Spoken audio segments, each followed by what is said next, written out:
comes in to the night only averaging, completing 50% of his passes. He only has one touchdown pass on the year, but is having to pass a lot more now that Aaron Terry, their running back, who got hurt early in the season, is not there. So they're having to try to figure out different ways to move the ball on offense. And last week they were able to put up 30 points on William Chrisman.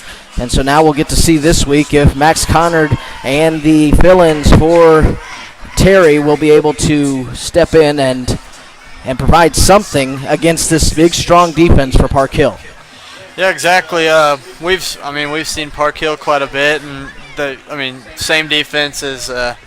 Every week we're seeing great defense as they're holding down their opponents there recently. They've been holding them since they started winning 7, 14, 14, and 7 points.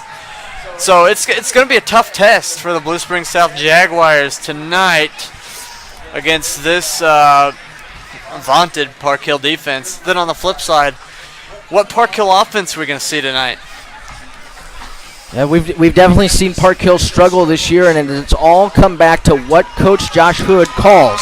If Josh Hood has his team going early with trying to run sideline to sideline, they tend to be a little bit better early. When he has his team trying to go down the field, though, it seems like they really get stuck in the mud. Their running backs aren't to the point where they can run north-south. They're a lot better getting to the outside and gaining that edge. And then their passing game, for some reason, they're not able to complete the passes going vertical. It's more when they hit their guys going horizontal in the flat and then allow their guys to make things happen. So, yeah, we will have to see what Coach Josh Hood, how he wants to attack this Blue Springs South defense, who this year has also struggled. They are led in tackling by Myers, who has 56 tackles on the year. They do have 4 players this year that all have at least 1 sack, so they're a defense that does get after the passer. And then there is a player named Fellers who has picked off 3 passes so far this year, so that's going to be someone to watch in the secondary as he has made things happen this year. Luke Fellers, the 6'2 sophomore, has come up with some timely interceptions this year. Yeah, and I'm just looking at their stats. They've picked off a lot of passes this year. They've been able to force the turnovers, but as you're seeing with their record of 1-5, they can't capitalize on those turnovers, especially now without stud running back Austin Terry. As he still leads them in rushing with 499 yards, which is incredible doing that in about 2.5 games. Captains are coming to the midfield for the toss. For the Jaguars, captains are Skylar Myers, the leading tackler, Anthony Orlando, Tristan Roper, and Case Terry. And then on the other side for the Trojans, you have Deshaun Powell, Davis Suppus, Colby Hendrickson, and then Ethan Smith, who recently committed to Air Force. Yes. But since then has picked up a knock and will not be playing in tonight's game. Yeah, he didn't play a couple weeks back. I remember that. He did not play in the previous game that they played here. So, hopefully he's able to get back for the end of the year because they're going to be needing him here down the stretch with, of course, Staley and Blue Springs to finish out their season. Yes, for Coach Josh Hood, he really wants to make sure that tonight they get off to a hot start and they continue to build on those 4 straight wins they've already had in the 4 straight wins, because next 2 weeks, like you just said, Staley and followed by Blue Springs at Blue Springs. Those are 2 games that are going to be very tough for this team, and so you're going to want all your players back. You want to have your defense be at 100%, and so we will await the toss here. Looks like the official's going over some rules. About just outside a minute before we're getting set for Week 7 action.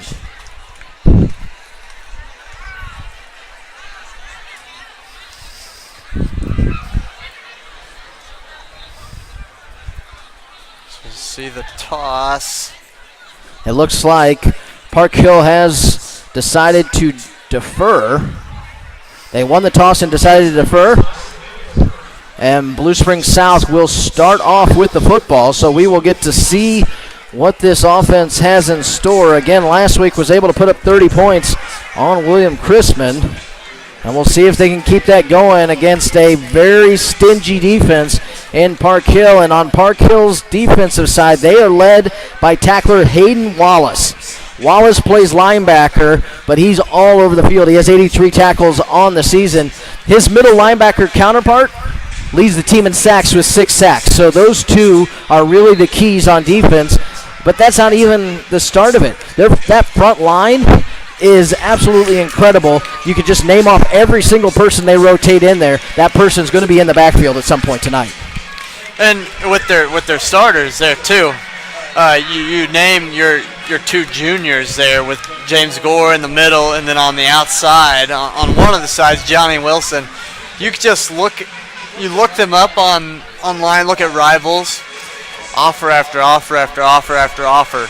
Including James Gore, I believe he was at Kentucky just a few weeks back for an unofficial visit. He's been taking some unofficial visits here recently, and so they've got a long laundry list of players with offers on them. Haven't mentioned, but Colby Hendrickson, their punter / defensive back, he visited Colorado State last weekend, I believe it was, and so that just even adds to it. Trey Bavall is back deep to return. Getting ready to kick off is Braden McClure. Grant Pella. They got 284s in the lineup, so Grant Pella will run up on the ball.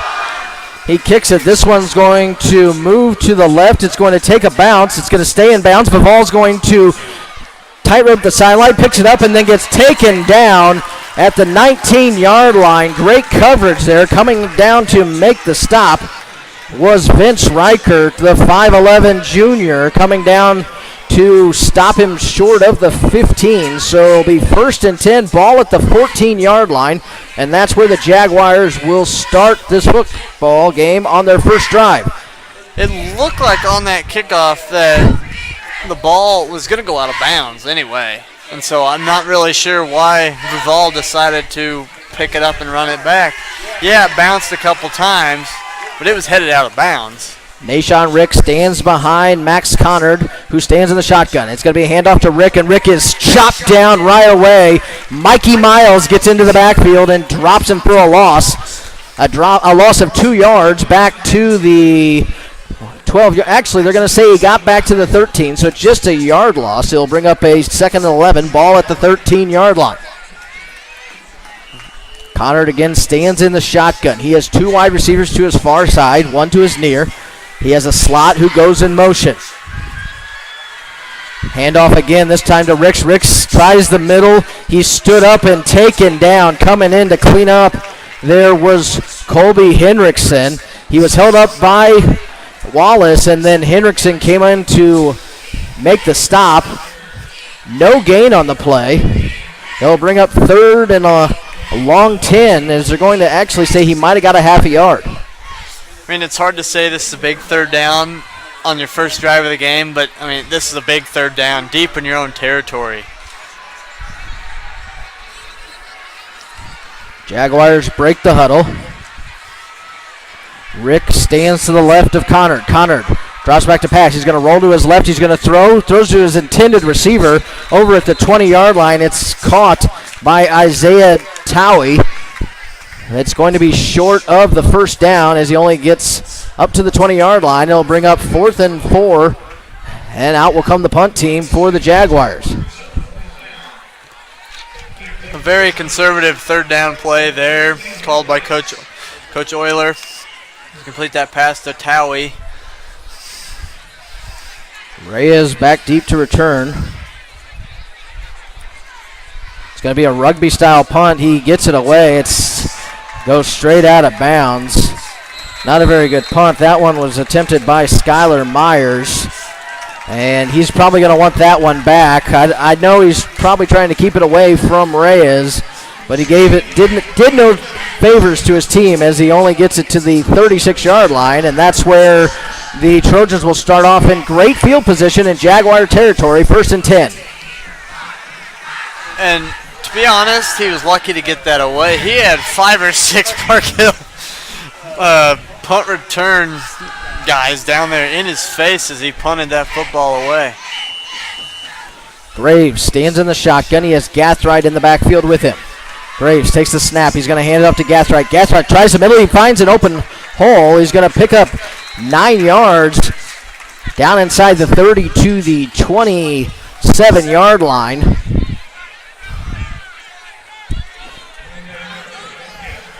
So we'll bring up 2nd and 1 quickly. The Trojans back on the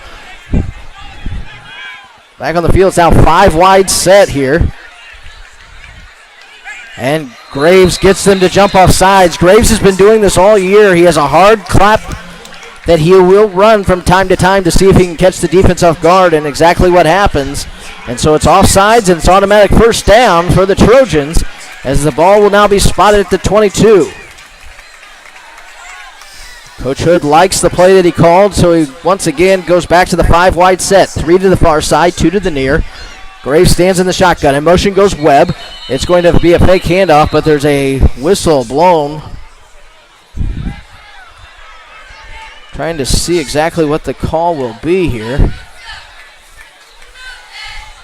They're talking it over. It looks like the side judge was the one who threw his flag.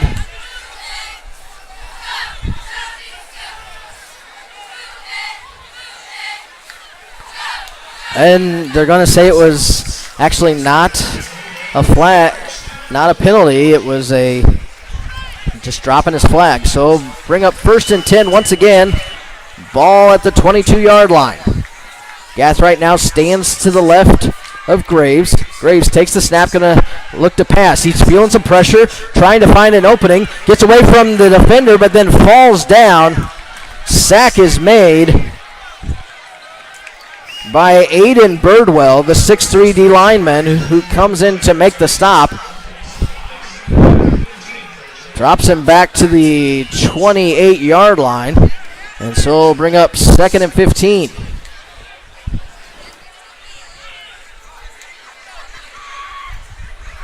Graves takes the snap. It's going to be a handoff to Gathright. Gathright, following his blockers around the left side, is going to be taken down at the 25, down to the 24. In on the stop is Anthony Orlando, the 6-foot senior linebacker. And this will bring up a long 3rd down. Now we'll see what Coach Hood has in store. 1 wide receiver to the near side, 3 to the far. Gathright stands to the right. It's now going to be a handoff to Gathright. Gathwright's going to try the left side. He's to the 20, to the 15, breaks a tackle down inside the 10 to the 7-yard line. It's going to be enough for another Trojan first down. A good call over there on the left-hand side to get that first down.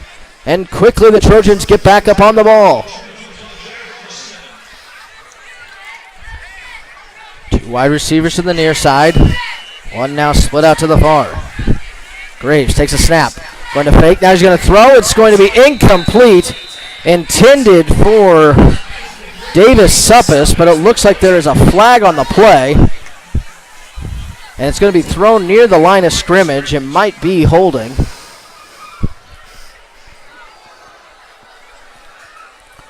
Oh, actually it's an eligible man downfield, which is pretty interesting because that play got off so quickly, you wouldn't feel like the lineman had enough time to get past the line of scrimmage. Typically, as a lineman, you get about 2.5 to 3 yards, and so yeah, that pass was so quick out there. I'm not exactly sure how they were able to get that far downfield just that quick. So replay first down. It's 1st and goal. Ball sits at the 12-yard line. Again, it's going to be a handoff to Gathright. Gathright tries the left side, but he's hit in the backfield and taken down. Coming in to make the stop is Steven Schwingle.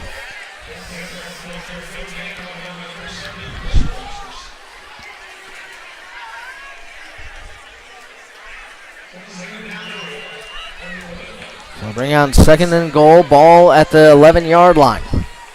No score here. 8 minutes left here in the first quarter. This is the first drive for the Trojans. Graves takes the snap. Again, he's going to give it off to Gathright. Gathright has a huge hole up the middle. He's trying to spring to the outside. Gets inside the 5-yard line to the 4. A gain of 7 yards, and now another penalty flag comes out. It was thrown really late as one of the offensive linemen from Park Hill was thrown to the ground. So, I mean, looks like it's probably in that vicinity of a personal foul. We'll talk it over here. But a good 7-yard gain by Gathright there on 2nd down. It is going to be a personal foul. It's face mask.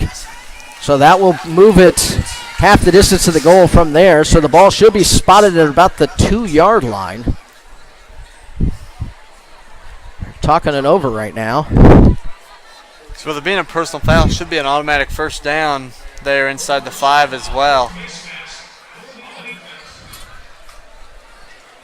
Nope, they're going to say replay 2nd down.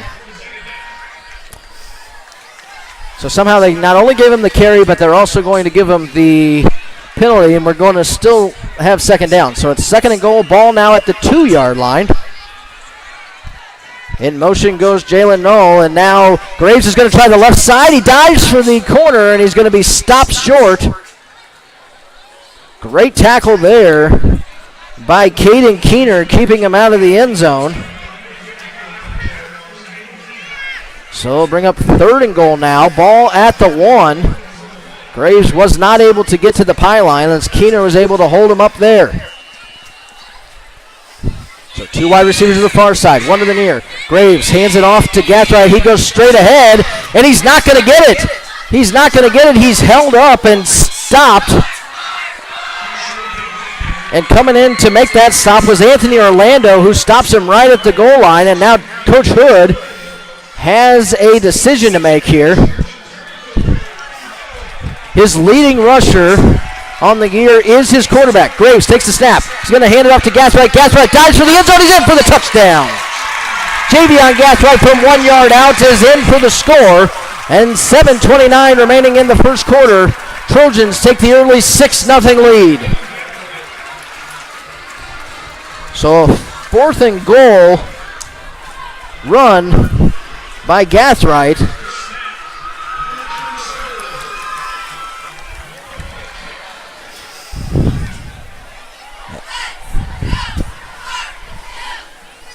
On to tip the extra point is Pella. Snap is back, the hold is down, the kick is up, and it is no good. Off the side of his foot. Came off like a knuckleball, and so our score with 7:29 remaining here in the first quarter. The number 12 team in the 8-10 varsity poll leads 6-0. We'll take a quick timeout and come back with more action here on 810varsity.com. Looking to buy or sell a home in Platte County or the Northland? The Ken Smith team of Keller Williams has been a trusted realtor for more than a decade for both buyers and sellers of residential and commercial properties. Although a native of Clay County, Ken has been a Platte County citizen since 1996 and is licensed in both Missouri and Kansas. The Ken Smith team is about much more than real estate. With a focus on education and communication, a fully documented marketing strategy, and a 30-day listing period on all homes. The Ken Smith team, about your life and your dreams, focused on you. Contact Ken Smith anytime at 816-304-7580 or visit online at moveupwithken.com. Pella to kick off once again. Back deep to return is Trey Vavall. He scores 6-0, and Pella kicks it off the side of his foot once again, this time out of bounds, giving great field position to the Jaguars as they're going to take over at their own 35, trailing 6-0, and with their second possession, they got to get something going right now, because if that first possession by Park Hill is any sort of sign, that could be a long night, as the offense was definitely clicking there, and we're able to get in for 6. Yeah, and not only that, I glanced at the stats, and Javion Gathright averages about 3.8 yards a carry. He's much better on that drive. A lot of carries of about 6 or 7 yards or more. 1st and 10 carry, only a gain of a couple yards there on the play by Connard. They're going to go ahead and spot him up to the 38. So they're going to give him 3 yards on the play. He'll bring up 2nd and 7.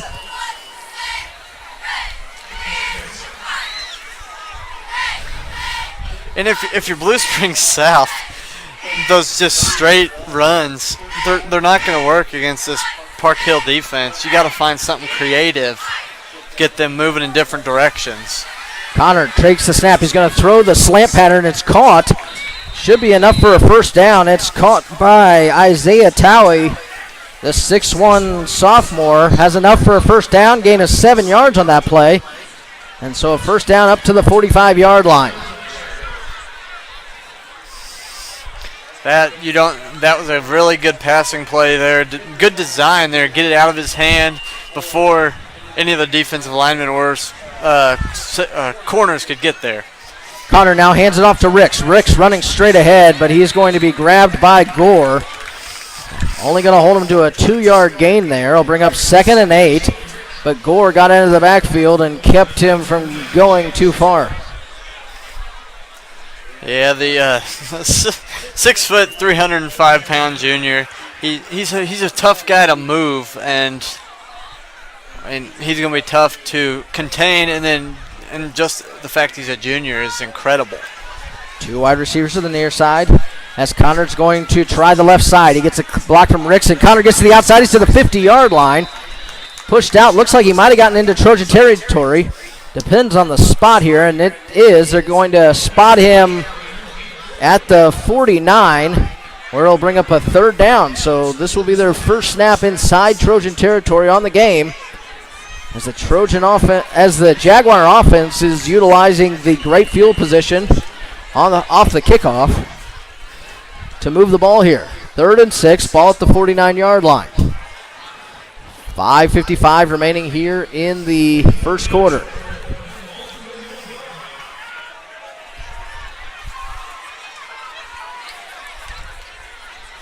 Connor drops back to pass. He's going to throw to the flat, and he's going to be taken down. A toss out to Nashon Rick, and Rick was absolutely destroyed, and you're not going to believe who it is. It's Mikey Miles, who once again comes up to make the stop. He drops him for a loss of 6 yards back to the original line of scrimmage at the 45-yard line, and he came like he was shot out of a cannon, and Nashon Ricks got up a little gingerly there as he got absolutely wiped out. Yeah, that play fooled no one as they immediately saw the running back come out to the flat, and Rick was absolutely just lit up by Mikey Miles. Myers again going to snap, and he gets hit this time, and there's going to be a penalty flag. It's going to be caught by Knoll at the 25, but I think this one might be, they're going to call running into the kicker, so it's only going to be a 5-yard penalty. I'd assume they'll re-kick on this one.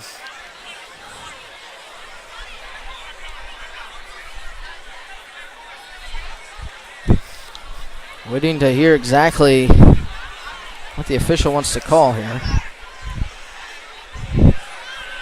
It was definitely a running into the kicker, so that's going to be a 5-yard penalty. And I think Myers said that after that first punt that only traveled 16 yards, he doesn't want to re-punt. It looks like Coach Euler had a different plan for him, as Myers is going to stay on the field.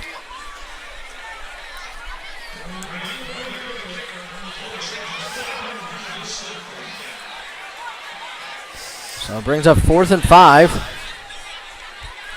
And I was really surprised that punt kept going, because it sure looked like one of the Park Hill front line guys was across the line of scrimmage. Myers this time is going to kick it end over end. Is going to bounce at the 25. Rolls 15-10. And inside the 5 where it's going to be corralled and taken. And so a gain of 23 yards on the punt as it's down at the 2. So that works out well for the Jaguars, bad for the Trojans, and they'll take over 1st and 10 at their own 2-yard line. And we'll see what Coach Josh Hood and his quarterback Ryan Graves can get done in this position. Skylar Myers didn't really want to punt that again, but worked out very well. Yeah, down them inside their own 5 at the 2. And this is a good situation here for the Jaguars defense if they can get into the backfield and possibly get a safety. Graves takes the snap, trying to draw them off sides to pick up the free yardage. Gathride's going to stand to the right. 4 wide receivers set. In motion goes Webb. It's going to be a fake handoff as Graves barely gets out of the back of the end zone. He decided to keep it, and he dove and got to the 1, so a loss of a yard on that play. And so we'll bring up 2nd and 11, ball at the 1-yard line. Really good penetration there by the Blue Springs South, the defensive front. The 3 down linemen, plus they had the blitzing linebackers coming into the backfield as well. Graves trucks back to pass. He's going to hand it off. It's to Gathright. He dances his way out of the end zone. Might have gotten that yard back. So we'll bring up 3rd and 10. There really was no hole for him to go, and so he just did everything he could just to get out of the end zone. And so we'll bring up a 3rd and 10. Ball sits at the 2-yard line. And now, if you're Coach Hood, yes, you'd like the first down, but you'd probably like at least 5 yards here to make it an easier punt on your punter. Yeah, you don't really want Colby Henriksen standing in the back of his own end zone. And now there's a timeout on the field. Looks like something must have happened to Javion Gathright. Must have an equipment issue or something.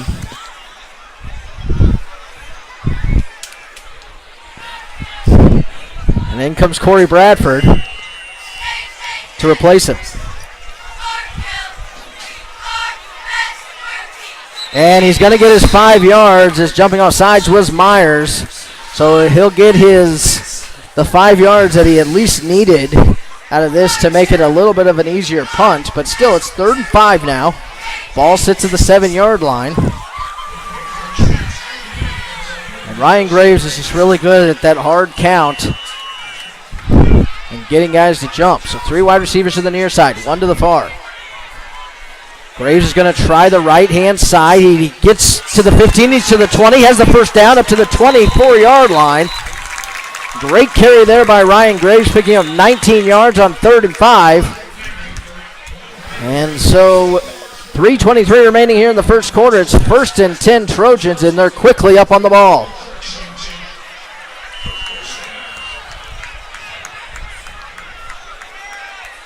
Bradford now stands to his left. Graves takes the snap. He's going to drop back to pass. He's feeling some pressure. Gets away from the first defender. Now scrambles to his right. He's trying to find an open receiver. He's going to run it now. And he's going to run for a first down as he gets up to the 35-yard line. There was nobody on the right side of the field, and so Graves just decided to take it. It was a good decision. Got the first down, got out of bounds. And it's 1st and 10 now. Ball at the 35. And as a defender there, you got to get him down on the ground. You can't let him escape your grasp like that. 3 wide receivers to the near side. Now 1 to the far. And it's going to be a handoff, and it's dropped in the backfield. Corey Bradford barely had a chance to grab the ball before he was hit and dropped.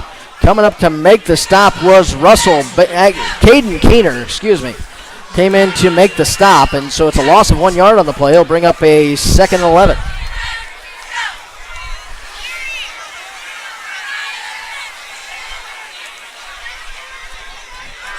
Graves throws it, and it's almost tipped by Myers. Was unable to get a hold of it was Knoll, and so we'll bring up 3rd and 1 with 2:29 remaining here in the first quarter. 6-0 our score. So the Trojan offense, they haven't quite been able to get to the outside. That's where they like to really get out in the flats and make let their athletes do some work, and they haven't quite connected just yet.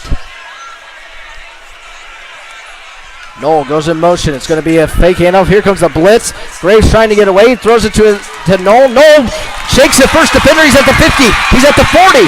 30. No one's in front of him. He's at the 20, 15, 10, 5. Touchdown. Jalen Knoll made one man miss and was able to go 66 yards for the touchdown. And a 98-yard drive for the Trojans after the great punt. And with 2:16 remaining, it's 12-0. Yeah, it looked like they were just setting up a screen, and then Newell was kind of on his own out there, and the linebacker just wasn't quick enough to stay with him, and he went untouched to the house. So the Trojans will go for 2 here. Try to get back that point they lost on the PAT.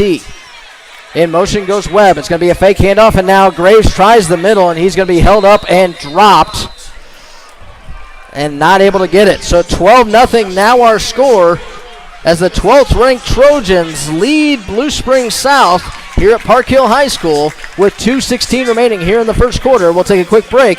Come back with more action on A10varsity.com. For the best gourmet pizza in the Northland, don't look any farther than Stone Canyon Pizza in Parkville. Locally owned and operated since 1995, Stone Canyon's pizzas are made to order from the freshest ingredients. Visit either location for lunch or an enjoyable evening in downtown Parkville or the Zona Rosa location across from Barnes & Noble. And of course, visit anytime at StoneCanyonPizza.com. Stone Canyon Pizza, a fixture in Parkville and proud supporter of Park Hill and Park Hill South athletics.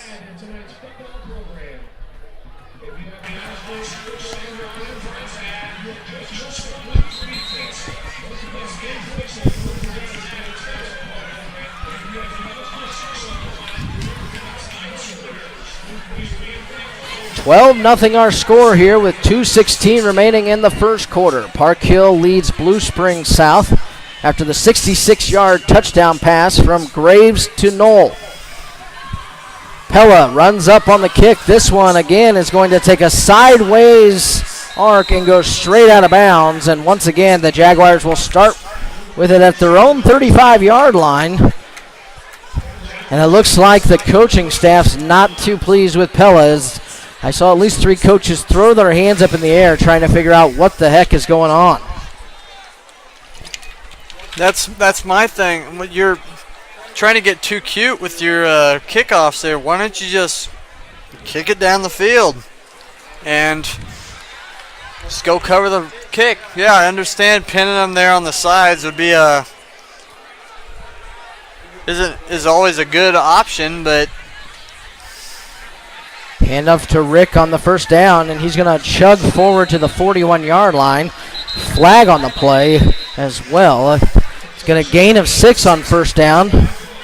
We'll see what this might be. It looks like it might be in the area of a face mask, as it was towards the end of the run that the flag was thrown.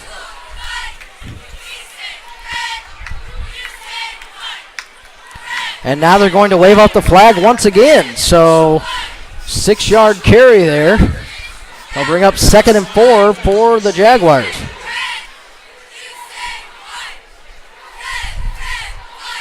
It's one thing to mention. We have not seen another running back other than Nashawn Rick thus far tonight.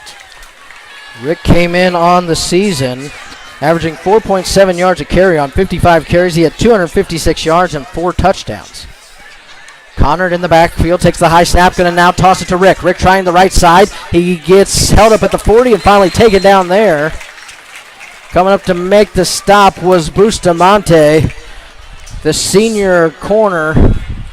And so we'll bring up 3rd and 6. Actually, they're going to say lost a yard, so we'll bring up 3rd and 5 as the ball sits at the 40-yard line.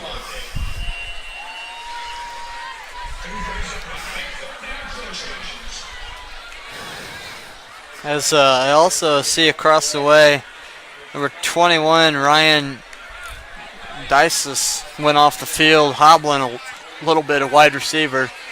Connor going to drop back to pass. He's feeling some pressure. He's now going to try to run it to the left side. He's going to have enough for the first down as he scampers up to the 45-yard line. They're going to give him actually up to the 46, so a gain of 6 yards there, and that's going to be enough for a Jaguar first down.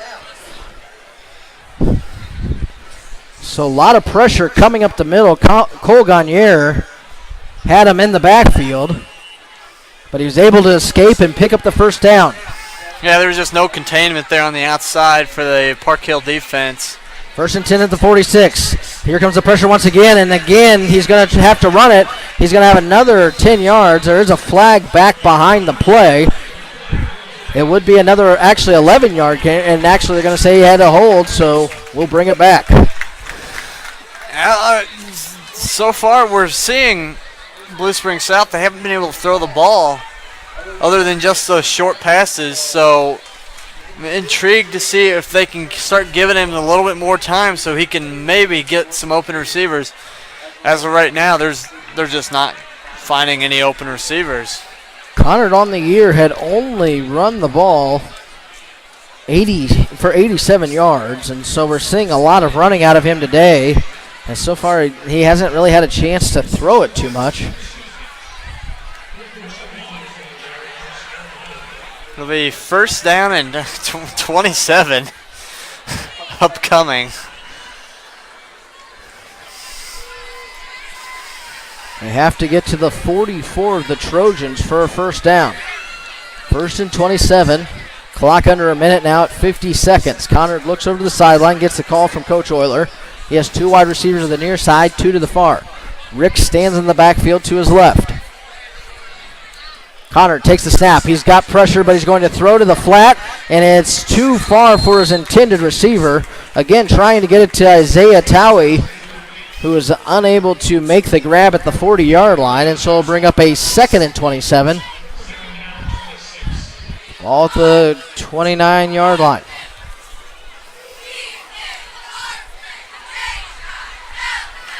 I mean, I've this last week seen a team pick up something similar to this. 3 wide receivers to the near side now. Conard takes the snap. He's again going to throw it, and this time he throws to Ricks, and it's almost picked off as Ricks was unable to put the ball away. It tipped around and was almost grabbed. Over there, it looks like Jameel Burns, the 6'4 junior DN, was able to break up the pass, and now it's 3rd and 26 from the 30-yard line. And you want to pick up at least some yardage here, as you've had some difficulty in the punting, at least the few we've seen today. And you don't want to take a chance of giving great field position to the Trojans. Play clock ticks under 6 seconds. Quickly they get up on the ball. 3 seconds, 2 seconds. Conard takes the snap. He drops back to pass. He feels the pressure, and he's taken down. He's hit and dropped. Coming up to make the stop was Seth Garrison, the 6'3 linebacker. Came up to make the sack. And they dropped him all the way back at the 24-yard line. 4th and 32, and out to punt will be Skylar Myers. Back deep to return is Anthony Reyes. I would let this run to the end of the first quarter if I was Myers here. That's exactly what they'll do. That is the end of the first quarter. 12-0 our score. Park Hill leads.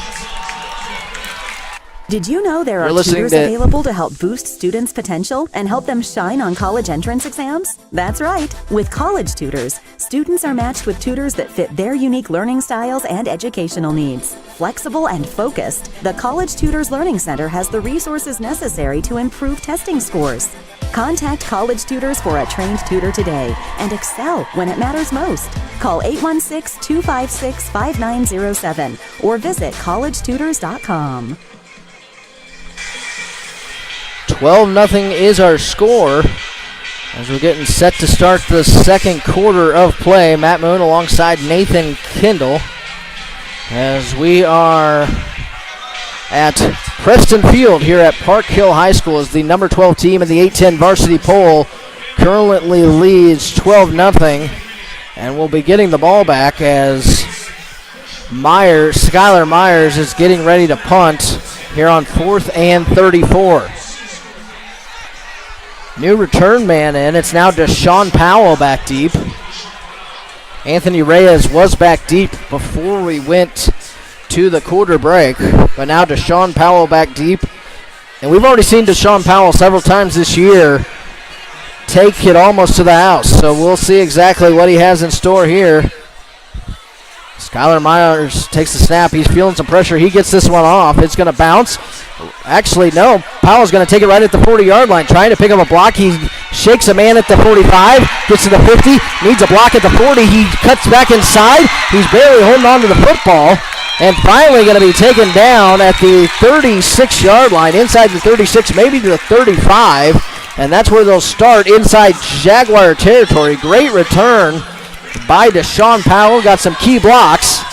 It'll be 1st and 10 there at the 36. If I'm Coach Hood there, I'd be like, hey, good return. Hang on that football a little bit tighter for me. If you lose that, you're not going to return another punt. Well, there was at least 2 times where it looked like the ball might squirt out there.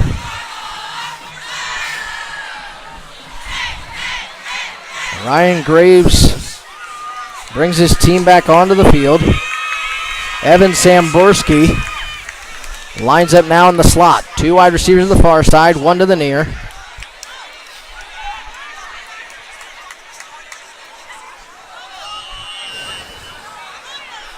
Knoll stands in the backfield. It's going to be a quick toss to Knoll out in the flat. He's trying to gain the corner. He's going to cut inside, tries to turn around, and is going to be knocked out of bounds back at the 40-yard line. Going to be a loss of 4 yards on the play. So we'll bring up 2nd and 14 at the 40.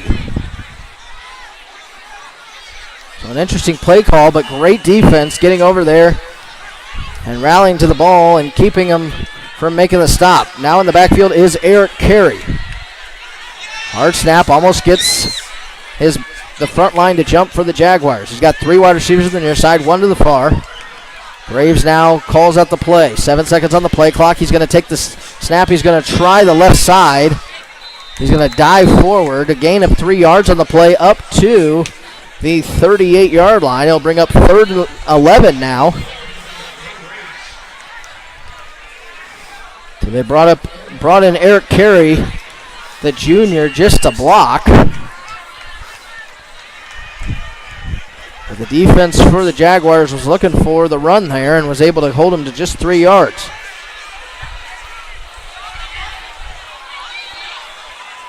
Ten seconds on the play clock. Graves takes the snap. He's going to roll to his right.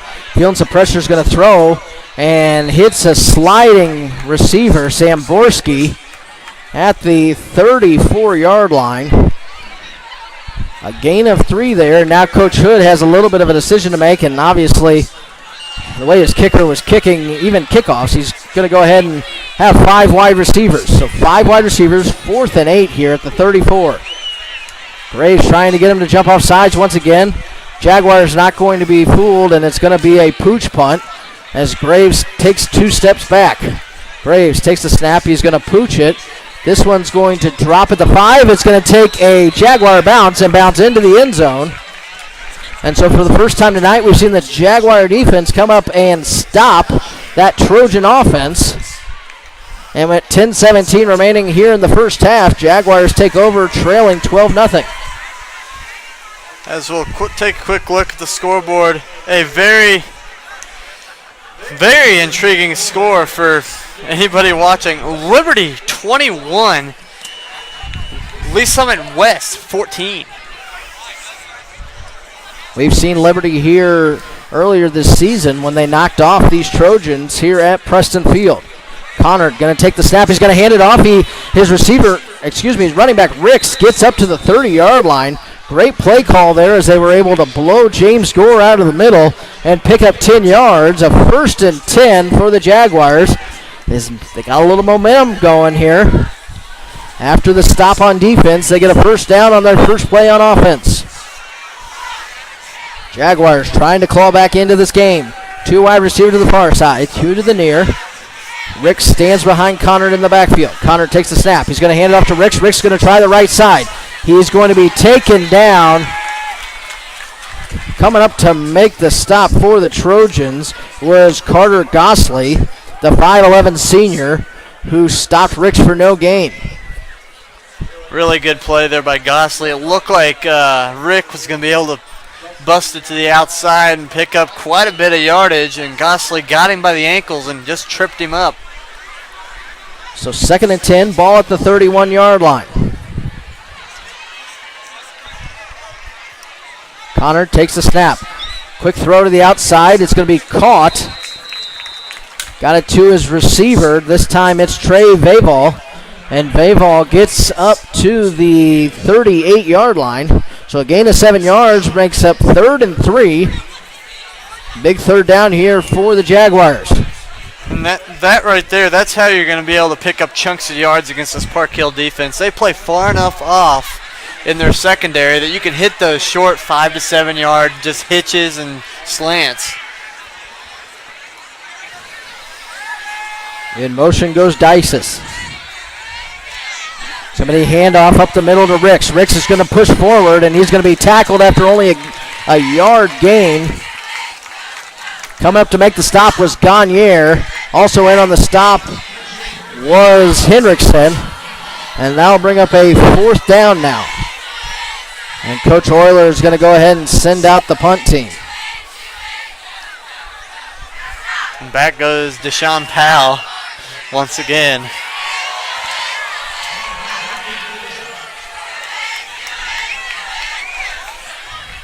So Myers set to punt. Powell back deep to return. Myers takes the snap. And he's going to be hit, and this time I think that's going to be roughing the punter. He drills it out of bounds, so no return on the play. They are going to call personal foul roughing the punter, and we're going to have a 1st down for the Jaguars as it's going to move this ball close to Trojan territory.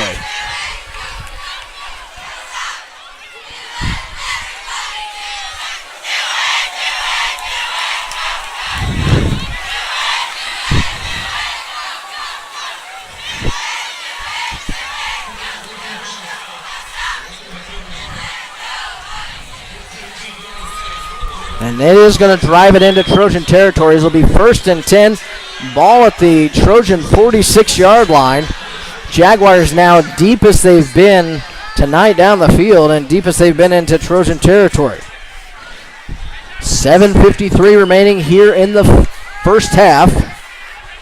12-0 is our score. Connor back deep. Deep's going to throw, and it's almost picked off. Powell comes up and breaks up the pass intended for Isaiah Towie. That's a long throw for Connor to make, and as soon as he let it go, in my mind, I was like, there's no chance. Because he threw it from the far hash all the way here, almost to the sideline. We saw them have success with the quick pass there earlier in this drive, and we haven't seen them go back to it yet. 3 wide receivers to the wide side as Connor's going to run the option. He's going to pitch to Ricks. Ricks tries the outside and only gets up to the 44-yard line. A gain of 2 yards on the play. He'll bring up 3rd and 8 now. He's ridden out of bounds. Hayden Wallace over to make the stop.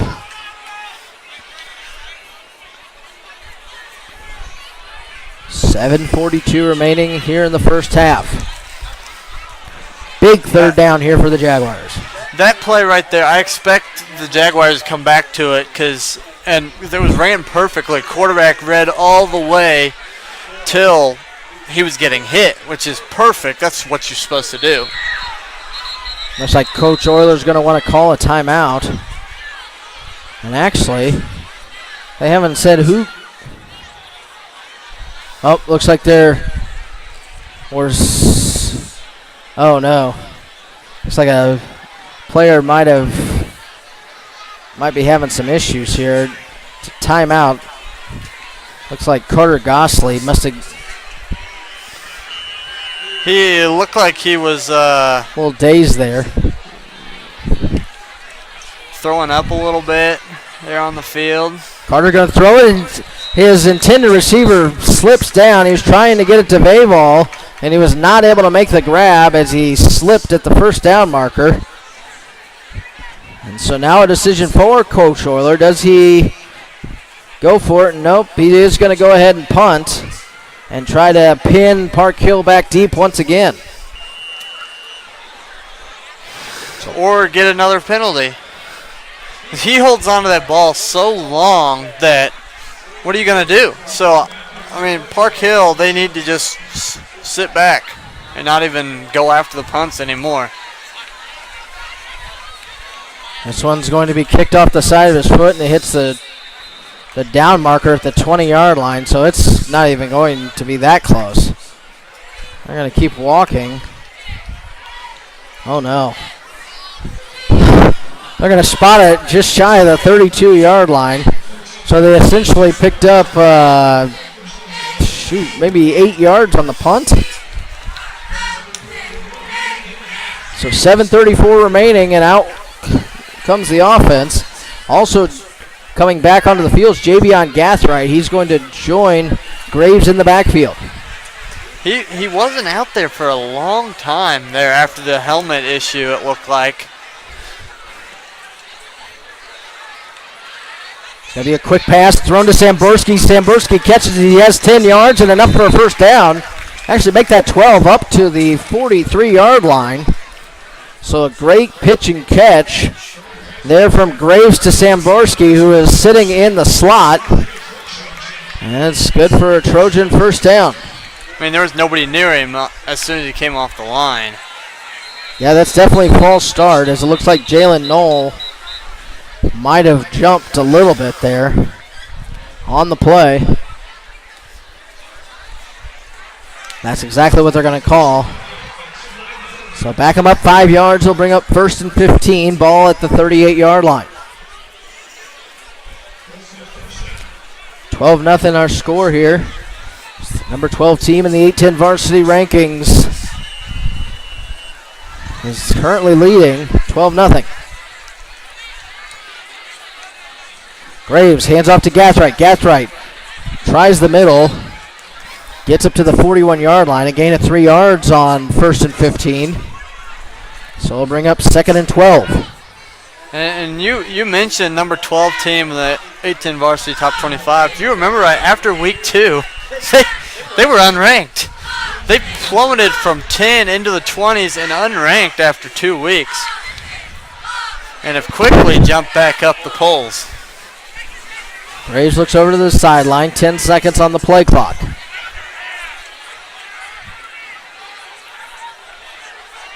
Graves takes the snap. He drops back to pass. Feels some pressure on his backside. Now going to roll to the right. He escapes one guy. Now escapes a second. Trying to pick up some yardage. And might have got to the 43 before he's taken down by multiple defenders. In on the stop was Orlando. Anthony Orlando, the 6-foot senior linebacker, dropped him to make it a 3rd and 10. This is just a good job there. Just pick up a couple yards there. He was looking deep down the field with the great coverage by the corner here on the near side. That's number 3, Trey Vival. 3rd and 10. Graves has some pressure coming at him. He's going to try to run forward and is going to be taken down for only a couple yards here up to the 45-yard line. And so the punt team once again is going to come out to punt, but great job by that defense of the Jaguars. Something I noticed there on that play, they brought a guy off the edge, but instead of him coming to Graves, he sat and forced him to go up the field instead of getting outside. Great adjustment by the Blue Spring South defense. Erickson to punt. He gets this punt away. It's a high spiraling punt as Vival drives him, as it drives Vival inside the 20 to the 18-yard line where he'll fair catch it. And it'll be 1st and 10, ball at the 18 with 5:11 remaining here in the first half. So a good punt by Heinrichsen there. And now we'll see if this Jaguar offense can get something started before halftime. Park Hill South currently leads Truman 21-0. Looks like they are on their way to picking up another victory this year. Connor looks over to the sideline, now gets the call. Rick stands to his left.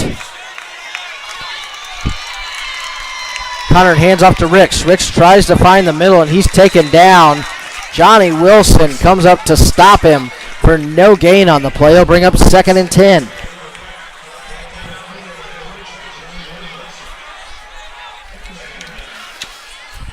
So for Coach Euler, got some decisions to make here. The short passing game seems to be what's been most successful for you. The running game outside of your quarterback has really been non-existent so far in this first half.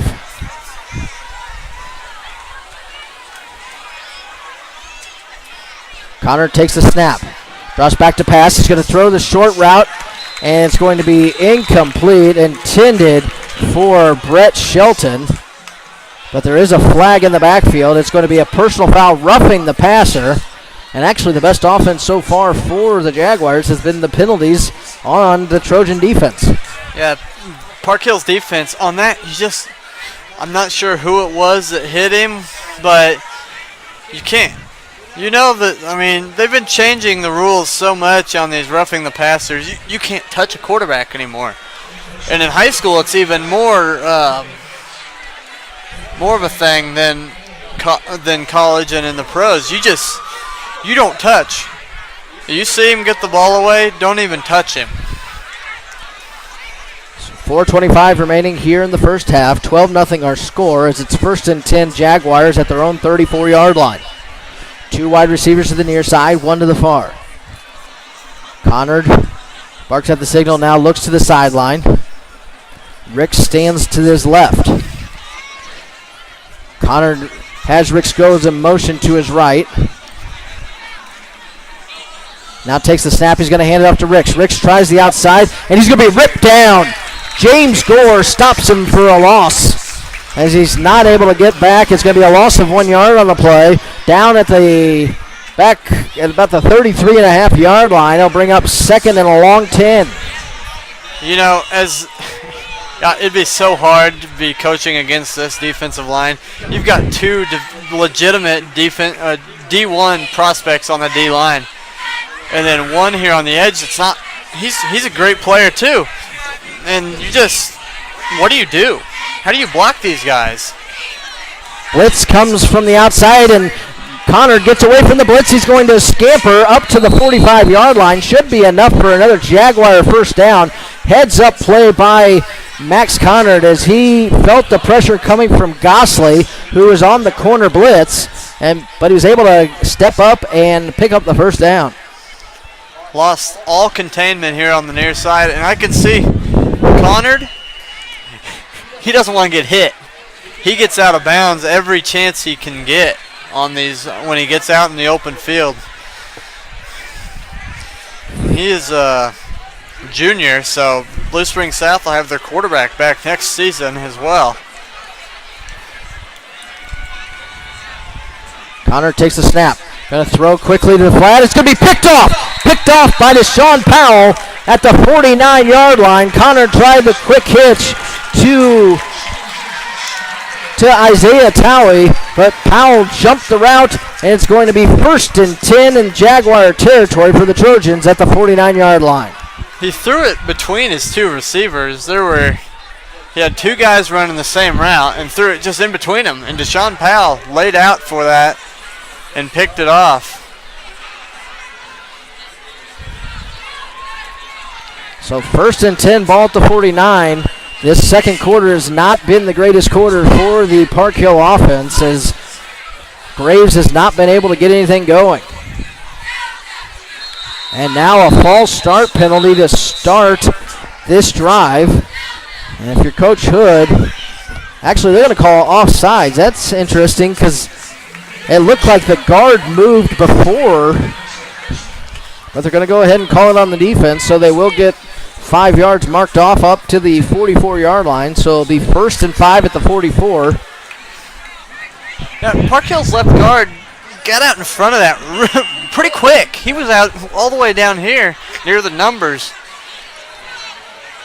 Graves takes the snap. He's going to throw it real quick. He finds his intended receiver, Stanfield. Stanfield inside the 40 to the 39-yard line. A really well-ran RPO there to get that ball to Stanfield. Had the run to the outside and then hit Stanfield on the little hitch there. And Stanfield, someone to watch, he's quietly picking up some D1 offers. He worked out for K-State just last week. 3:26 remaining. A handoff to Gathright. He's going to be hit in the backfield and dropped. Coming up to make the stop was Aiden Birdwell, who got him in the backfield. Dropped him back to the 44-yard line. Actually,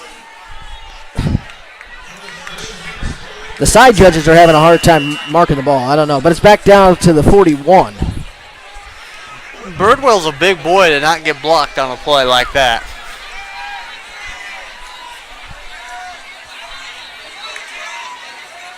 And again, the handoff to Gathright. Gathright has nowhere to go as Birdwell again swallows him up. Also in on the stop was Shane Harper. So it's now 3rd and 12.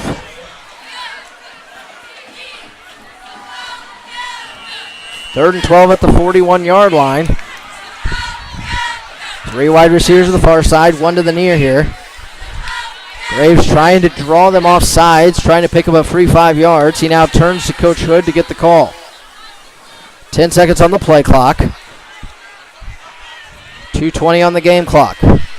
Graves takes the snap, going to drop back to pass. He's feeling some pressure. He's going to try to roll out to his right. He's going to throw, and he's going to overthrow his intended receiver. Sort of floated it a little bit, almost like the ball got away from him a little bit. And he was unable to hook up with Stanfield. It'll bring up a 4th and 12. And once again, this Jaguars defense in the second quarter is giving up a little bit of yardage, but they have not allowed them to get past the 40-yard line. And so once again, we're having another punt here by Henriksen. A bend but don't break defense, and I mean they're a much better defense than I think everybody was giving them credit for. They're just holding this Park Hill offense down for the most part here. Henriksen with a spinning punt to Veval, who takes it at the 15-yard line. And that's where it'll be 1st and 10 for the Jaguars with 2:01 remaining here in the first half. Trailing 12-0, and you got to think that they got to try something here. Max Conard has sort of just hasn't been able to get anything going offensively, passing the ball other than the short routes. And you wonder what Coach Euler could call here to get this offense moving in the right direction.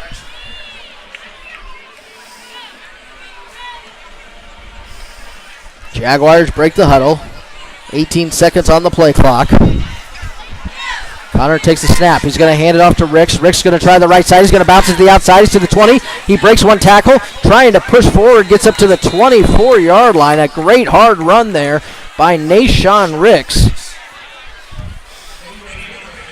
He bounced that really well. Bounced it to the outside. Got a little bit of space out in front of him. And got up near that first down. A really well blocked run there, too. He was very patient and got his blocking out in front of him so he could find the hole. No sense of urgency here. As almost 20 seconds have ticked off the clock. 1:23 remaining here in the first quarter. Connor takes the snap. He's going to drop back to pass. He's looking, starting to get a little bit of happy if he's going to throw. He finds his intended receiver at its Towie up past the 35 to the 39-yard line. It should be time for a first down. They still have 3 remaining. The clock is stopped to move the chains with 1:12 remaining.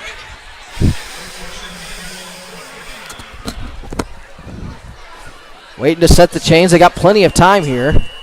Chain guys have been a little slow all day.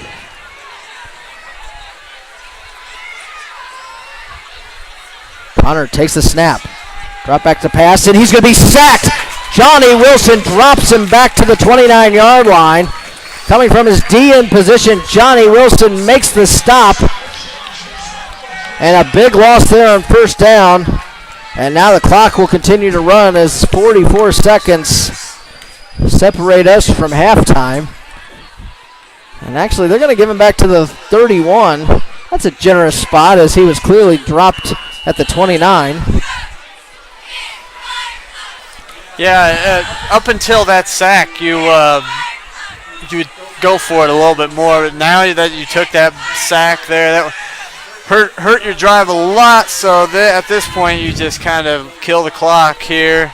Hand the ball off one more time. Overthrow. Here comes the blitz once again. Connor trying just anything he can to get away, and this time Hayden Wallace comes in and drops him back at the 27-yard line. A loss of 4 yards on the play, and that is halftime. So Hayden Wallace gets the sack, and so 12-0 our score. The number 12 team in the city looks like it so far as they lead 12-0 on Blue Spring South on A10varsity.com.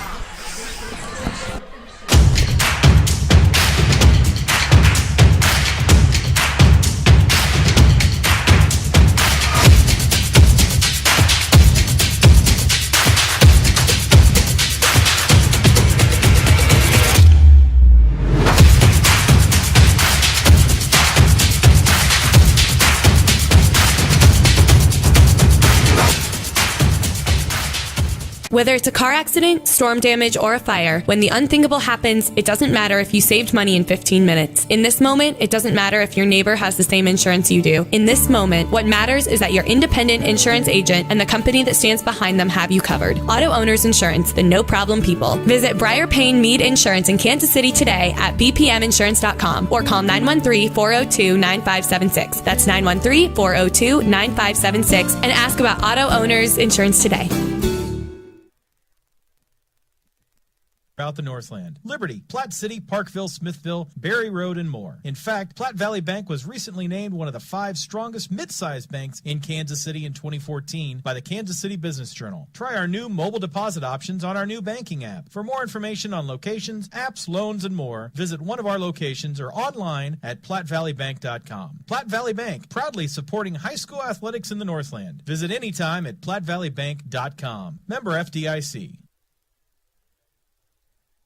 Whether it's a car accident, storm damage, or a fire, when the unthinkable happens, it doesn't matter if you saved money in 15 minutes. In this moment, it doesn't matter if your neighbor has the same insurance you do. In this moment, what matters is that your independent insurance agent and the company that stands behind them have you covered. Auto Owners Insurance, the no-problem people. Visit Briar Payne Mead Insurance in Kansas City today at bpminsurance.com or call 913-402-9576. That's 913-402-9576 and ask about Auto Owners Insurance today.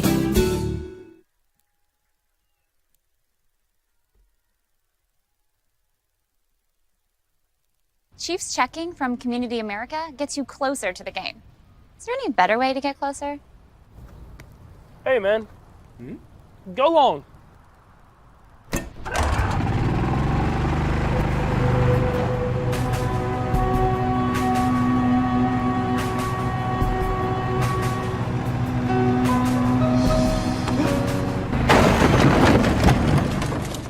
Chiefs checking from Community America. High school sports fans, Trent Green here, and when I want the latest scores and news, there's only one place I go, 810varsity.com. Live scores, features, brackets, and even watch games live on the laptop, phone, or mobile device. Watch the Lee Summit, Blue Springs, and Park Hill schools, Blue Valleys, Olathes, Rockhurst, Miege, Lansing. The list goes on into Missouri and Kansas. And playoff broadcasts too, plus top 25, awards, and more. Check it out now, Kansas City's home for high school sports, 810varsity.com.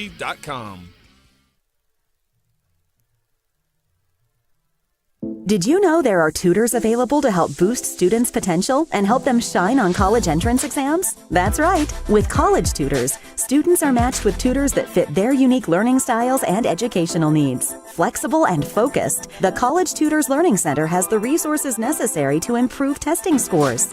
Contact College Tutors for a trained tutor today and excel when it matters most. Call 816-256-5907 or visit collegetutors.com. Looking to buy or sell a home in Platte County or the Northland? The Ken Smith team of Keller Williams has been a trusted realtor for more than a decade for both buyers and sellers of residential and commercial properties. Although a native of Clay County, Ken has been a Platte County citizen since 1996 and is licensed in both Missouri and Kansas. The Ken Smith team is about much more than real estate. With a focus on education and communication, a fully documented marketing strategy, and a 30-day listing period on all homes. The Ken Smith Team, about your life and your dreams, focused on you. Contact Ken Smith anytime at 816-304-7580 or visit online at moveupwithken.com. That's 816-304-7580 and move up with Ken. For the best gourmet pizza in the Northland, don't look any farther than Stone Canyon Pizza in Parkville. Locally owned and operated since 1995, Stone Canyon's pizzas are made to order from the freshest ingredients. Visit either location for lunch or an enjoyable evening in downtown Parkville or the Zona Rosa location across from Barnes & Noble. And of course, visit anytime at StoneCanyonPizza.com. Stone Canyon Pizza, a fixture in Parkville and proud supporter of Park Hill and Park Hill South Athletics.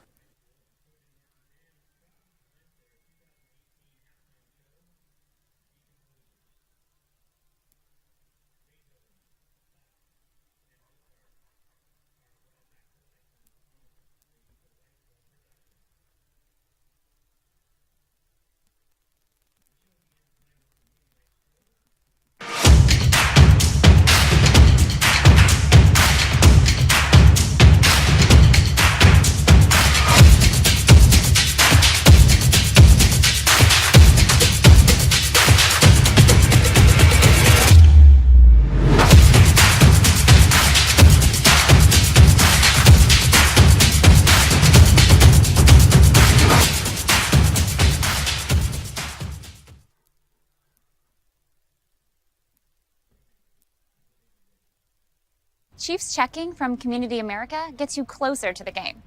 Is there any better way to get closer? Hey, man. Go long.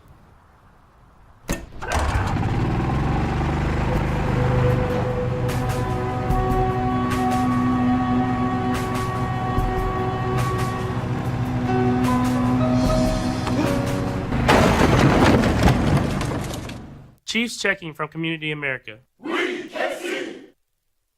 Did you know there are tutors available to help boost students' potential and help them shine on college entrance exams? That's right. With college tutors, students are matched with tutors that fit their unique learning styles and educational needs. Flexible and focused, the College Tutors Learning Center has the resources necessary to improve testing scores. Contact College Tutors for a trained tutor today and excel when it matters most. Call 816-256-5907 or visit collegetutors.com.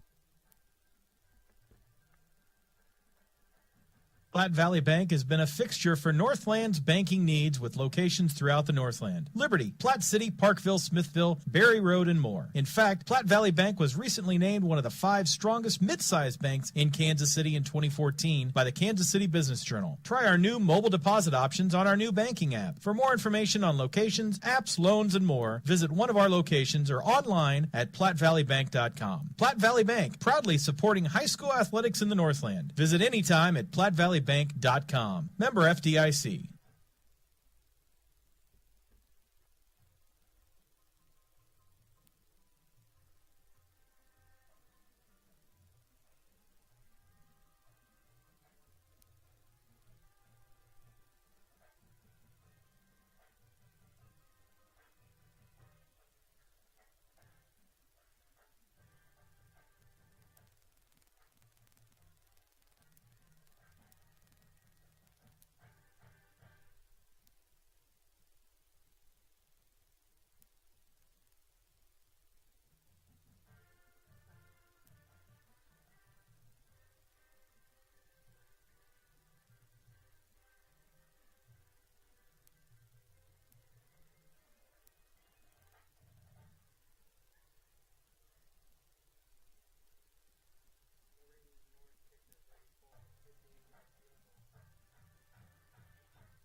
Chiefs checking from Community America gets you closer to the game. Is there any better way to get closer? Hey, man. Go long.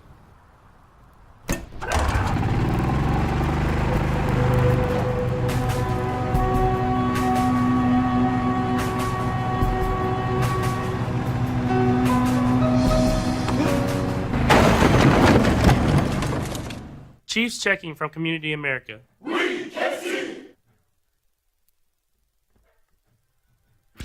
High school sports fans, Trent Green here, and when I want the latest scores and news, there's only one place I go, 810varsity.com. Live scores, features, brackets, and even watch games live on the laptop, phone, or mobile device. Watch the Lee Summit, Blue Springs, and Park Hill schools, Blue Valleys, Olathes, Rockhurst, Miege, Lansing. The list goes on and on into Missouri and Kansas. And playoff broadcasts too, plus top 25, awards, and more. Check it out now, Kansas City's home for high school sports, 810varsity.com.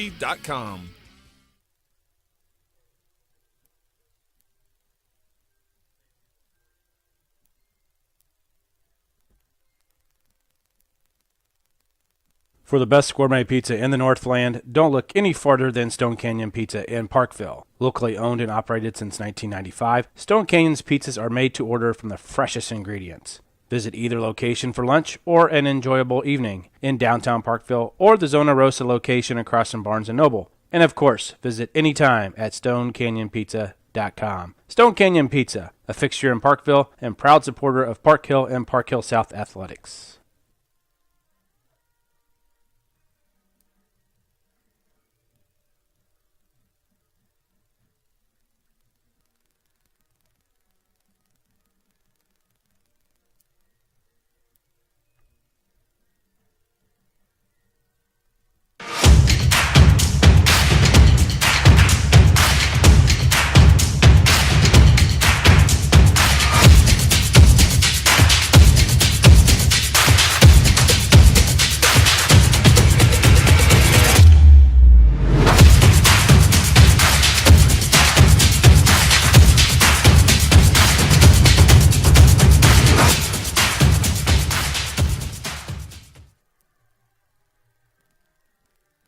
Did you know there are tutors available to help boost students' potential and help them shine on college entrance exams? That's right. With College Tutors, students are matched with tutors that fit their unique learning styles and educational needs. Flexible and focused, the College Tutors Learning Center has the resources necessary to improve testing scores. Contact College Tutors for a trained tutor today and excel when it matters most. Call 816-256-5907 or visit collegetutors.com. Looking to buy or sell a home in Platte County or the Northland? The Ken Smith team of Keller Williams has been a trusted realtor for more than a decade for both buyers and sellers of residential and commercial properties. Although a native of Clay County, Ken has been a Platte County citizen since 1996 and is licensed in both Missouri and Kansas. The Ken Smith team is about much more than real estate. With a focus on education and communication, a fully documented marketing strategy, and a 30-day listing period on all homes. The Ken Smith team, about your life and your dreams, focused on you.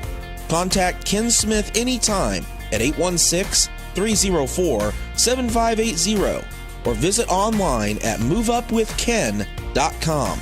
That's 816-304-7580 and move up with Ken.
High school sports fans, Trent Green here, and when I want the latest scores and news, there's only one place I go, 810varsity.com. Live scores, features, brackets, and even watch games live on the laptop, phone, or mobile device. Watch the Lee Summit, Blue Springs, and Park Hill schools, Blue Valleys, Olathes, Rockhurst, Miege, Lansing. The list goes on and on into Missouri and Kansas. And playoff broadcasts too, plus top 25, awards, and more. Check it out now, Kansas City's home for high school sports, 810varsity.com.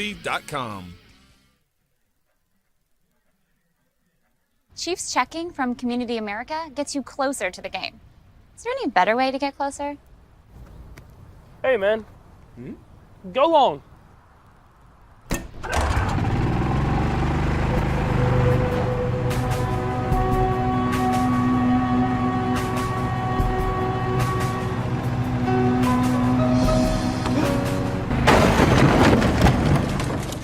Chiefs checking from Community America.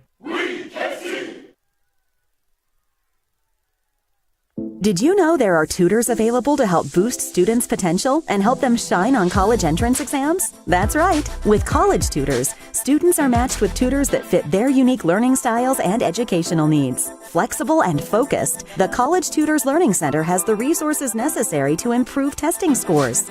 Contact College Tutors for a trained tutor today and excel when it matters most. Call 816-256-5907 or visit collegetutors.com.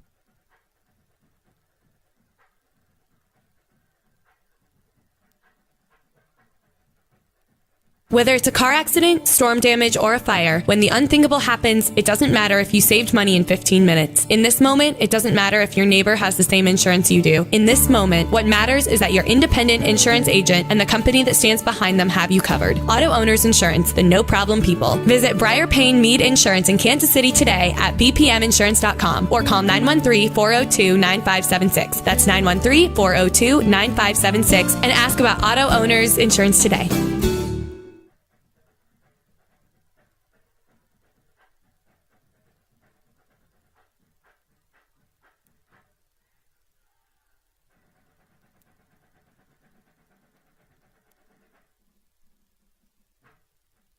Looking to buy or sell a home in Platte County or the Northland? The Ken Smith team of Keller Williams has been a trusted realtor for more than a decade for both buyers and sellers of residential and commercial properties.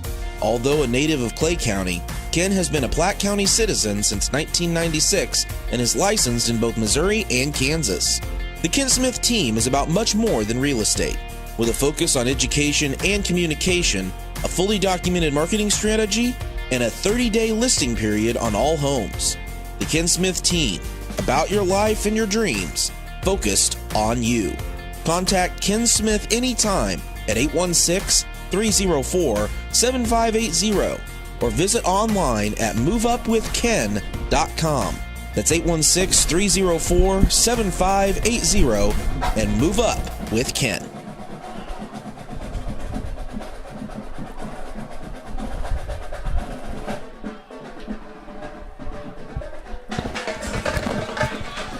Welcome back out to Preston Field. Matt Moon here with Nathan Kendall as the number 12 ranked Park Hill Trojans lead at halftime over the Blue Springs South Jaguars 12-0. Tell you a little bit about how we got here. Park Hill got the ball on their first drive and they drove it down the field as Javion Gathright punched it in from 1 yard out to give them a 6-0 lead. Then 5 minutes later, Ryan Graves would hit Jalen Knoll in the flat, and he would then take it 66 yards for the touchdown. The 2-point conversion was no good, and that was it for our scoring, 12-0, as the Jaguars defense stiffened up in the second half. It would not allow Ryan Graves in this offense to get anything going. And so as we get set for the second half, Nathan, what do you think are going to be some keys for the Jaguars to try to stay in this ballgame? Well, the first one's pretty easy. You got to get points on the board somehow. But, at this point, because Park Hill will start with the football in the second half, start with a stop and get the ball and drive down the field, and get the passing game going again. Those short intermediate routes, get those going. And then once you start hitting those, that's the point when you try to hit the deep ball. If you can get enough time, which we saw towards the tail end of that first half, is Max Connor couldn't get any time to get the ball down the field. And they were driving, and then the sack by Johnny Wilson, and then another sack right after that kind of ended that first half for Blue Springs South. So really, it's going to start back with the defense. They spent a lot of time on the field there in that half, and so they need to just keep playing if you're the defense. And you were talking about the offense. The offense has been very suspect. We saw a couple good runs out of Nashawn Ricks, and then we also saw a couple good runs as he was running for his life out of Max Connor. But other than that, we haven't seen anything getting going through the air or anything consistently on the ground, so you sort of wonder where it's even going to come from. Exactly, yeah. And, I mean, you've only turned the ball over one time, too. That's the big thing, is only one turnover. And, I mean, and to be honest, their offense was mainly helped in that first half by a lot of penalties there on that Park Hill defense and on the special teams. And so, I mean, really, yeah, you need to get that going. Find your offense a little bit after you get a stop here to start the second half. And then, I mean, who knows what could happen. If you could go down and get a touchdown, make it a 5-point game, we got ourselves a game then. One thing, let's look more to the Trojans offense now. We saw them go down, get 2 scores. They got the first score after some great field position on a bad punt. They were able to drive it down and punch it in on a 4th down conversion at the 1-yard line. The second score was sort of a broken play. They were able to throw it out there to the flat, and then Jalen Knoll made it all happen after that. But other than that, we haven't seen anything consistently from them. They haven't gotten Joe Webb going. They haven't gotten Peyton Stanfield going, and they really have not tried to run the draws and things that we've seen in weeks prior with Ryan Graves. Exactly, yeah. Graves is their leading rusher on the year, and he's just had a handful of carries. Kind of when he's been getting those chances, they've been getting in the backfield on him. So really, it goes on the offensive line to get that offense going. If they can get the running game going with Javion Gathright and Ryan Graves, it's going to be a good second half for Park Hill. And in the passing game, like you said, they haven't got Joe Webb going. They haven't got Peyton Stanfield going. Just that one big completion to Jalen Newell that turned into a 66-yard touchdown. And that's about it for Ryan Graves, just a few short intermediate routes. Nothing that's really amounted to a big play other than the one. Well, we're getting set for second half action here. 12-0 is our score. For the first time tonight, we're going to see the kicker for Blue Springs South. And out to tee it up is Luke Fellers, who has it teed up at the 40-yard line. Back deep to return is Jalen Knoll and also Deshaun Powell. Wouldn't be surprised to see a little squibber possibly try to recover one in the middle of the field on like an onside type kick. And a pooch kick it is at the 35. It's dropped, picked up there, and trying to get away, but finally wrapped up by several Jaguars. At the 30-yard line was the up man. It was Joe Webb who made the grab. Yeah, that was near disaster for Webb. He caught it as it bounced, and if that kicks the wrong way, bounces off his foot, off his leg, that could be a lot of big trouble there for the Park Hill special teams. So now 1st and 10, ball sits at the 30-yard line as the Trojans offense comes back out. Javion Gathright will join Graves in the backfield. He actually stands directly behind Graves. Graves takes the snap. He's going to hand it up to Gathright. Gathright tries to the right side. He's now going to bounce it to the left side. He has wide open room. He's at the 50. He's at the 45-40, 35-30. He has a foot race. 20, 10, 5. Touchdown. A 70-yard run by Javion Gathright on the first play from scrimmage of the second half. And great blocking by that offensive line, something we talked about at halftime. And Gathright punches it in for 6 from 70 yards out. And 11:42 remaining here in the third quarter. It's now 18-0. That was his second touchdown run of the game, and like I just said, the O-line's got to start getting their blocks for Gathright, and that was perfect. He ran to the middle, saw some patience, cut to the outside, and he was gone. Pella snaps back, kick is up, and Pella gets this one to go through. And so it's now 19-0. Trojans lead here as they strike on their first play from scrimmage. They got something going as Javion Gathright takes it to the house on a sort of a broken run. He started off to the right-hand side, saw that there was no room, and then bounced it to the left, and there was plenty of room out there, and he was off to the races, and no one was going to catch him. There was no containment on the outside there from the Blue Springs South defense. They all crashed down as he headed there to, like you said, to the right. And he stopped, cut back there to the left, and there was nobody within 15 yards of him as he took off down the sideline. So now you can probably imagine the frustration for the Blue Springs South defense on that. Yeah, that 12 points in the half. Feeling pretty good about yourself going into halftime. Yeah, you have to be pretty disappointed, and now it's time for the offense to get something going as Pella will tee it up for the Trojans. Pella runs up on it, and this one's going to be kicked high. Take it at the 35 and taken down by Mikey Miles at the 36-yard line. Well, if you're going to catch it like that, you might as well fair catch it. When we always talk about big hits, who's it always seem is the guy that comes up and makes those hits? That's our guy, number 8, Mikey Miles. He's the one always laying the wood on some of these return men or offensive players.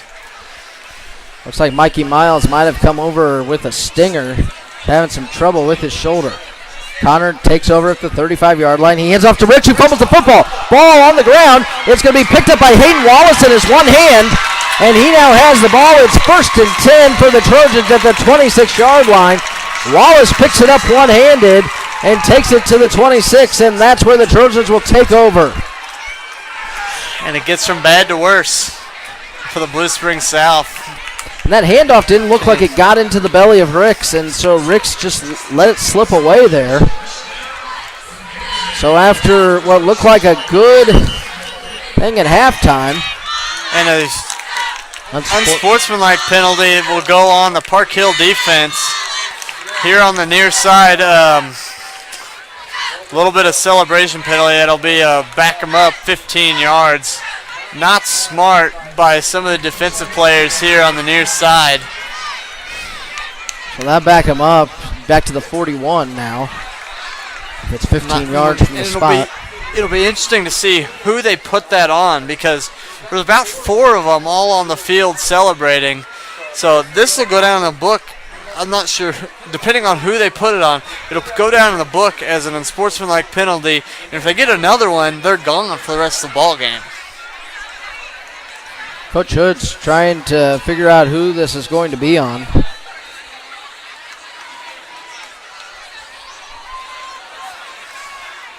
So now be 1st and 10 at the 41.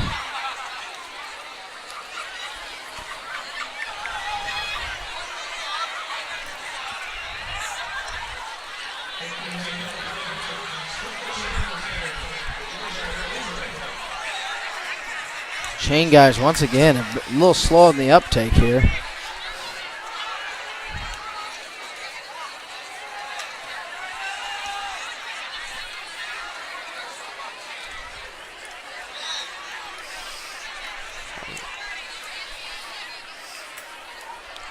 So now we'll see what Graves in the offense has in store. Looks like a new running back in the backfield.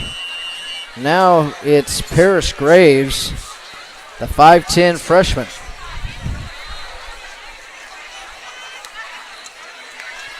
Hand off to Graves on his first carry. He's going to try the left side. He then cuts back to the right. Gets up to the 37-yard line. It'll be a gain of 4 yards on the play. It brings up 2nd and 6. I would assume Javion Gathright might be a little winded after that 70-yard run and then the defensive just quick stop there. Stanfield going to go in motion. He's going to take the handoff. Now going to try to get to the outside, and Myers rips him down in the backfield. A flag on the play, though. Myers quickly scraping downfield, gets into the flat, and rips down Stanfield for a big loss back to the 43-yard line. A loss of 6 yards on the play, but we'll see what the flag is.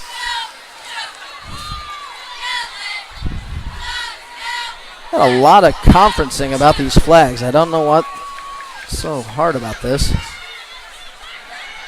Holding on the offense, so that's going to push back the Trojan offense once again. So after the scooped up fumble by the one-handed wonder Hayden Wallace, we've had an unsportsmanlike conduct and then one positive play, and now we're pushing them back 10 yards from that spot, and so it's going to go from 2nd and 6 to 2nd and forever.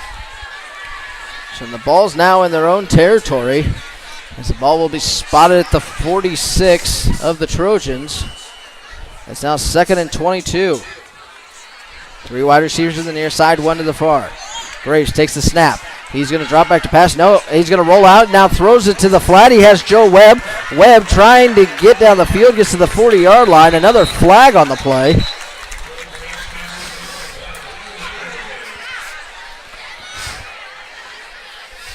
This flag's at the 49. And the pace of the game is just kind of slowed to a halt here recently with flags on 3 of the last 4 plays. An eligible receiver downfield. So that's going to push him back even farther. So it was 2nd and 22 at the 47, and now we'll see where they mark it off. They're going to go ahead and mark it at the 42, so lost another 5 yards. So now bring up 2nd and 27 at the 42-yard line of the Trojans. And this Trojan offense, after the 70-yard run by Gathright on their first play from scrimmage of the second half, have now gone backwards. Graves takes the snap, going to hand it off, and it's going to be ripped down quickly. That's Paris Graves, who might have gotten back to the 40, and it looks like that's exactly where we're going to spot him. Pretty generous spot there. Another 2 yards lost. They'll now bring up 3rd and 29.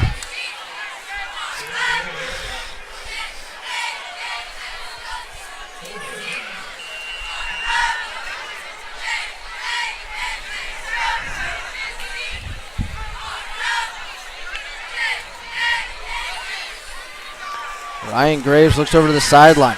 Play clock now at 10. Game clock at 10 minutes. The question is, what play do you have drawn up for a 3rd and 29 situation? Ryan Graves drops back to pass, feeling some pressure, escapes one guy, flag down, he's going to throw it. This one floats on him. It's going to be caught by Knoll, and he's going to be out of bounds at the 40-yard line.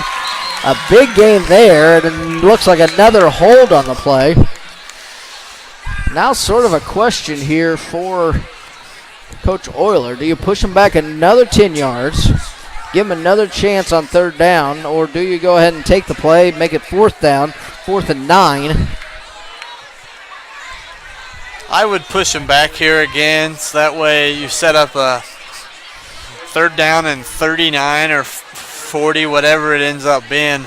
I'd set that up, make them run another play, because then, I mean, if they're way down here, you force them to punt deep in their own territory, coincidentally now, and then instead of having it being 4th and 9 where they could go for that and pick it up.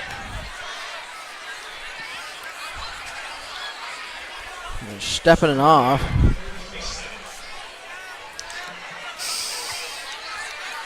Well, now they can't count as the ref counted it off and now hasn't spotted the ball.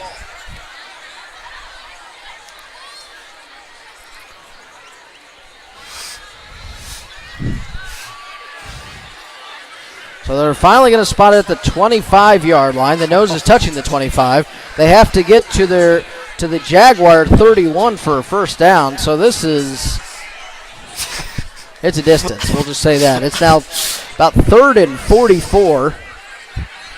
It's going to take a short Uber ride to pick up this first down.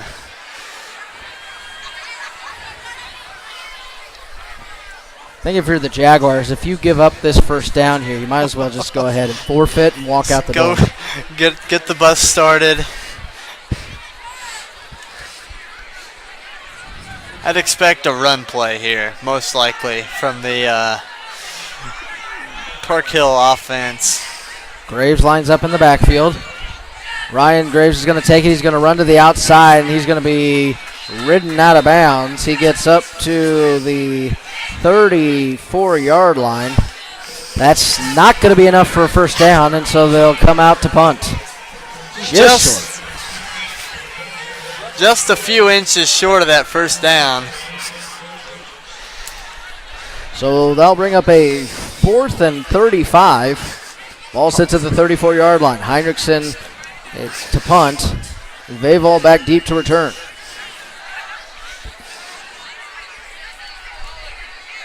High snap. Pressure coming. It's going to be blocked. The punt is blocked, and it's going to be picked up there by Deshaun Powell at the 42-yard line.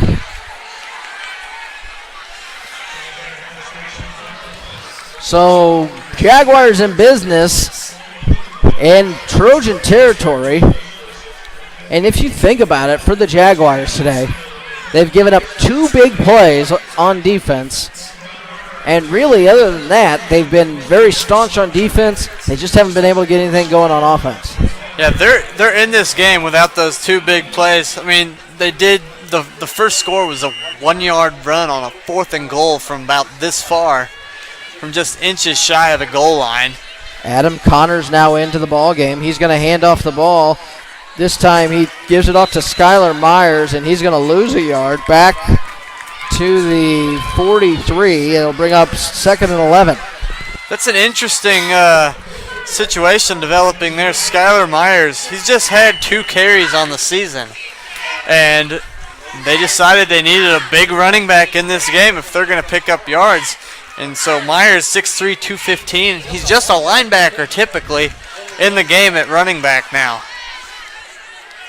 Connors again at quarterback. He'll take the snap. He's feeling some pressure. He's going to run. He's at the 40. He dives forward up to the 37-yard line. So you said Connors is in the game. That I'm intrigued now if there's an injury or if there's just a little bit of struggle here from Connor if they decided to check him out of the game because he struggled a little bit on the offensive side of the football. 3rd and 5 now for the Jaguars. This is the deepest they've gotten down the field tonight. 3 wide receivers to the far side, 1 to the near. Connor takes the snap. He's going to hand it off. This one's to Myers. Myers tries the outside. He's going to keep running. He fumbles the football, but picks it back up at the 35-yard line. Tackle made by Cole Gagne.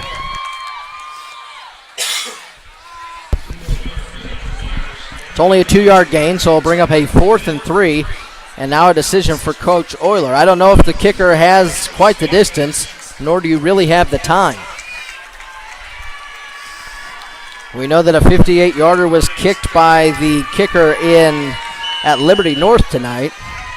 Not sure if they quite have that kicker here for the Jaguars.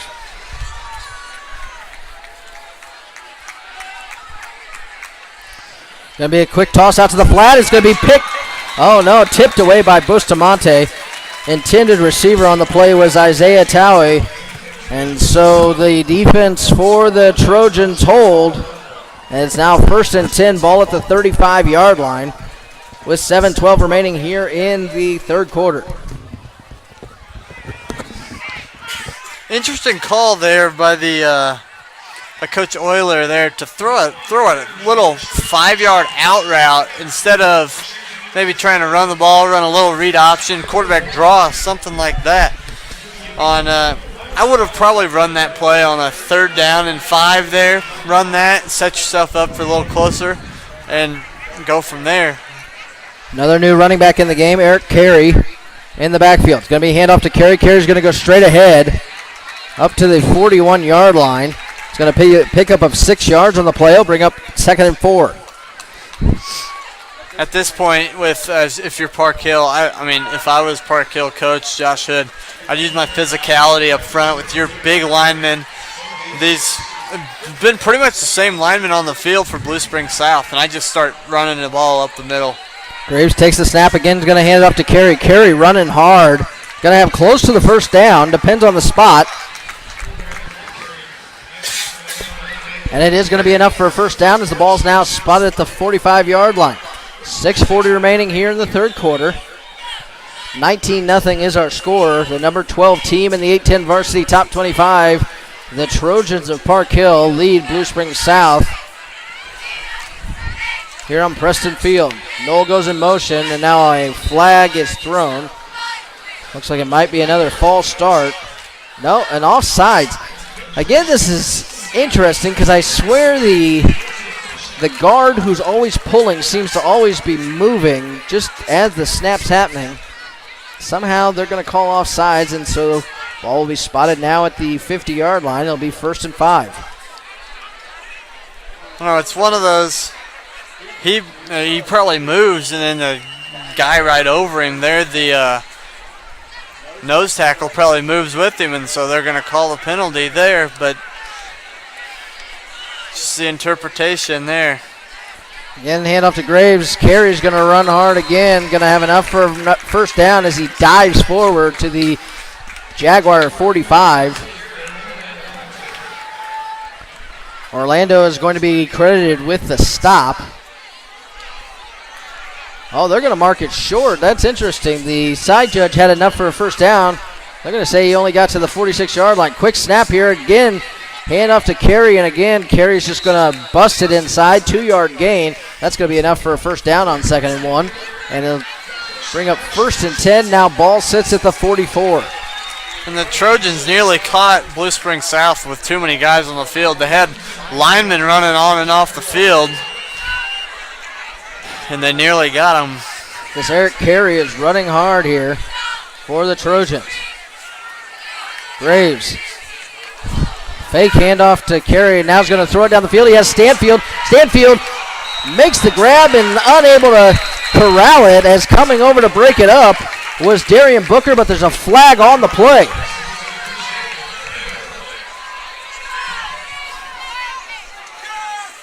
We'll see what the call is here. It didn't look like there was any pass interference, as the defender was running step for step for him and made contact as the ball got there, but they are going to call pass interference. That was an odd call, because they don't, in high school there's no longer or you can face guard. You can do that in high school and college now. There's no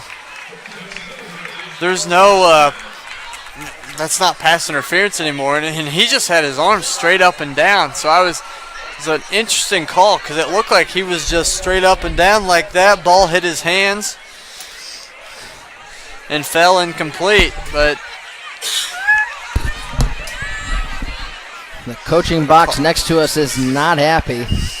2 wide receivers to the near side, 2 to the far. 5:32 remaining here in the 1st quarter. Graves takes the snap. He's going to throw it quickly out in the flat to Knoll. Knoll's going to make one man miss and gets up to the 35-yard line. Actually makes that the 25-yard line. A gain of 4 yards on the play. Bring up 2nd and 6. Skylar Myers once again on the hit. He's kind of been all over the field tonight for Blue Springs South.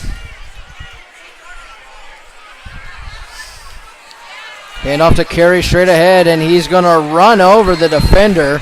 Meeting him in the hole was Gabe Ehendero, and he ran over him because he runs the ball very hard up to the 23-yard line. That brings up 3rd and 4. Probably be 2-down territory for Park Hill with the kicking issues they have right now.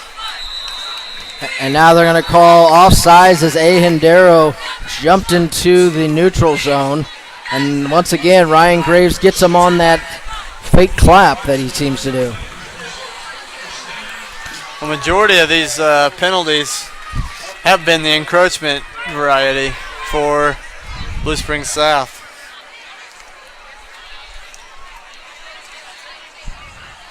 So 1st and 10, Trojans now in the red zone as they've driven inside the Jaguar 20-yard line. 4:35 remaining here in the third quarter. Trojans slow and methodical down the field here as they give the ball off to Carey once again. Carey's going to run straight into the arms of 2 defenders, but not before he picks up 2 yards on the play up to the 15-yard line. They'll bring up 2nd and 8.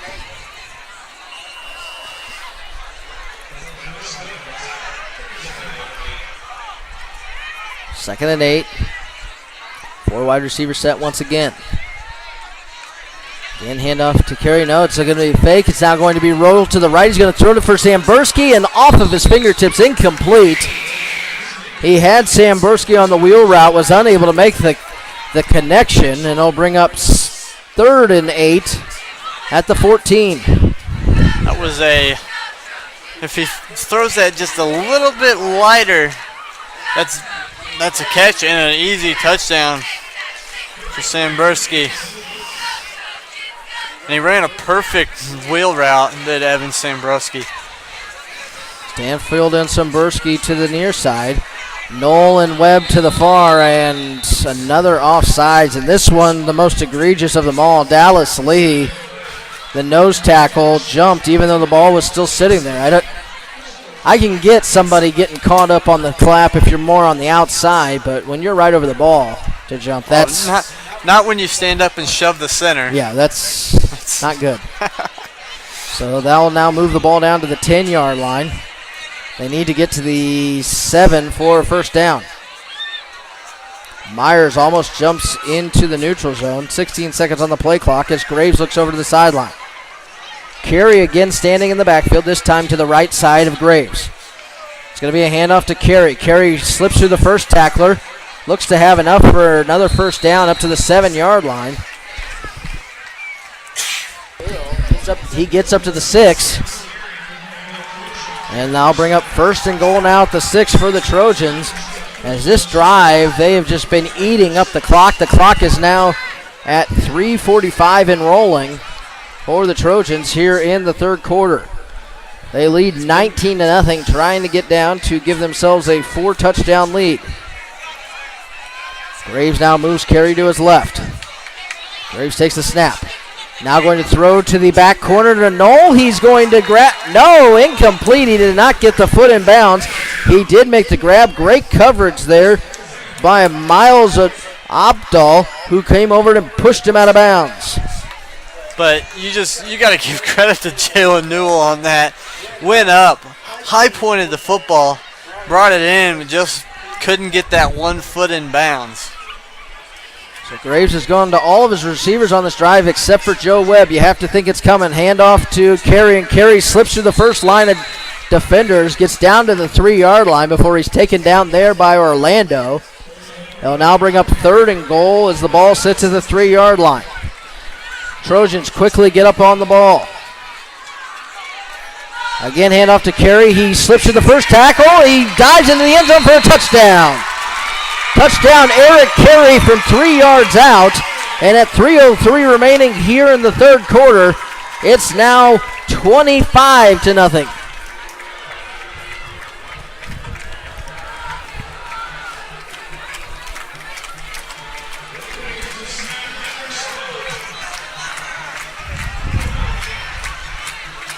Henriksen will hold. Pella to kick.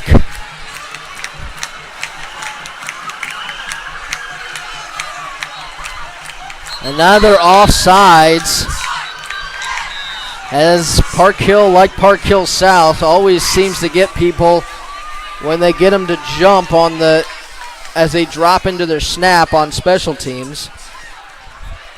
Something that's maddening and seems to be only something that the Park Hill schools do, but somehow get everybody every single time. So instead of trying the 2-point conversion from half the distance, they're going to go ahead and still attempt the PAT. Snap is back, hold is down, and the kick is through and good. No, they're going to say no good. It must have rolled out to the right. So 25-0 is our score here as the number 12 team in the A10 varsity rankings, Park Hill, leads Park Hill South here on A10varsity.com. Gourmet pizza in the Northland. Don't look any farther than Stone Canyon Pizza in Parkville. Locally owned and operated since 1995, Stone Canyon's pizzas are made to order from the freshest ingredients. Visit either location for lunch or an enjoyable evening in downtown Parkville or the Zona Rosa location across from Barnes & Noble. And of course, visit anytime at StoneCanyonPizza.com. Stone Canyon Pizza, a fixture in Parkville and proud supporter of Park Hill and Park Hill South athletics. All right, if you want to come back.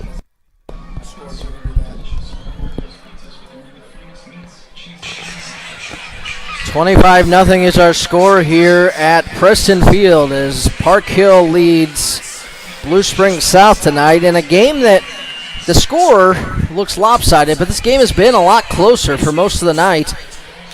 Two ginormous plays on offense for Park Hill as Pella will go to kick, and this one's another pooch kick and going to be fair caught at the 31-yard line, and that's where the Jaguars will take over.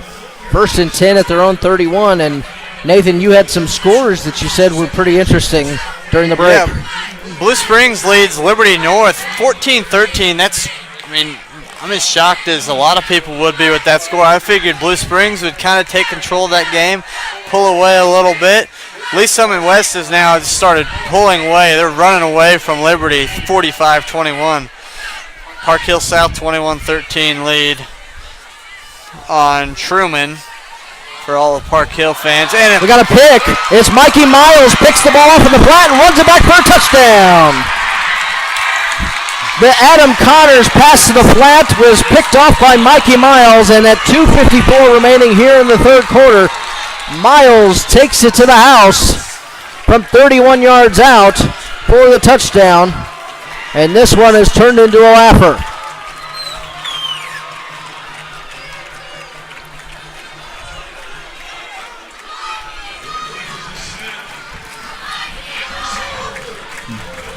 Miles he's a player that's everywhere on defense, and this time he picks it off and takes it to the house.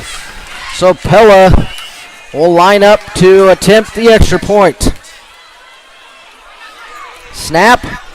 This one goes through all sort of Cappy-Walling this, but this one will be good.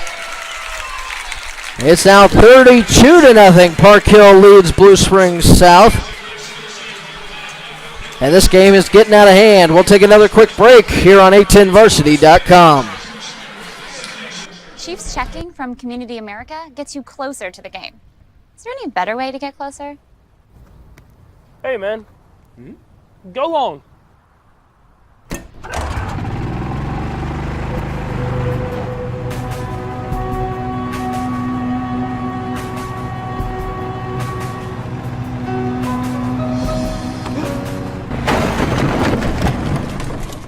Chiefs checking from Community America.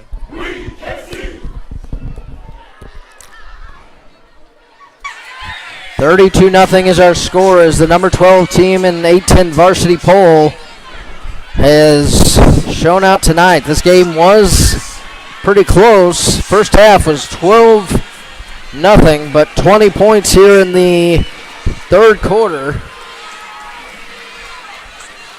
has made it sort of lopsided. Pella to run up on the kick. This one's going to be kicked deep. Vaval going to take it at the 20. Vaval trying to get a block. He's at the 30. Going to try the outside. Trying to get around the edge, and there to make the stop. Multiple defenders. And on the stop first was Darian Neal. Came up to hold him from getting any farther. And so it'll be 1st and 10. Jaguars at their own 30-yard line. And once again, coming out to take the snaps will be Adam Connors. And this is getting interesting. I wonder what happened to Max Connor. Maybe hopefully it's not an injury. Maybe just struggling thus far tonight. So figured put in the senior. Connors hands it off to Ricks. Ricks finds a hole. He's at the 40. He's at the 45. Gets a block up to the 50. Trying to get away from defenders and is fighting with Gathright and Powell, and finally gets taken down at the 46-yard line. Gathright and Powell not able to make the tackle cleanly. Gosley had to come over to make the stop. And it's 1st and 10 inside the Trojan 46. Great run there by Ricks. One thing, I'd also probably assume that we probably saw the last of Ryan Graves there, that last touchdown drive. Figure they probably will go to backup quarterback Anthony Hall.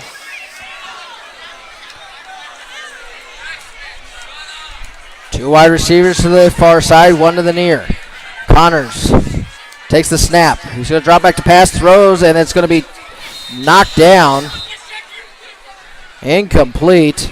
Mikey Miles jumps down and tips the ball away. It was almost picked off as Henriksen came over to try to grab it, but the ball bounced before he could make the grab. It'll bring up 2nd down and 10. Ball at the 46-yard line.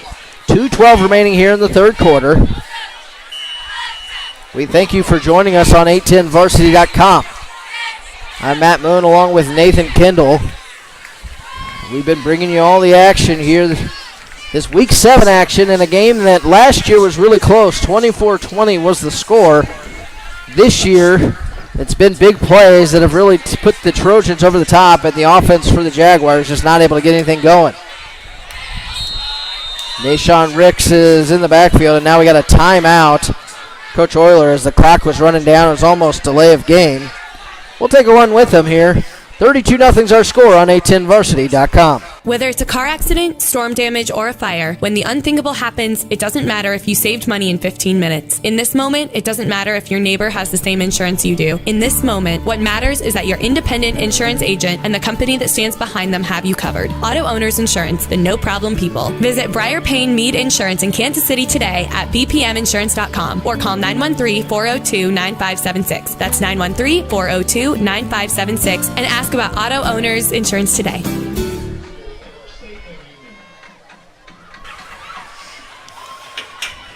Second down and 10, ball at the 46-yard line. Adam Connors, the backup quarterback, is in the ball game for the Jaguars. Nashawn Ricks stands behind him in the backfield.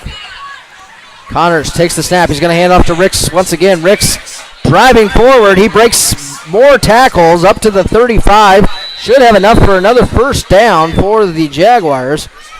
Nashawn Ricks finally starting to find some holes here and running very hard and not allowing the first man to take him down. So 1st and 10, ball at the 35-yard line. It's just still the first team defense for the Trojans.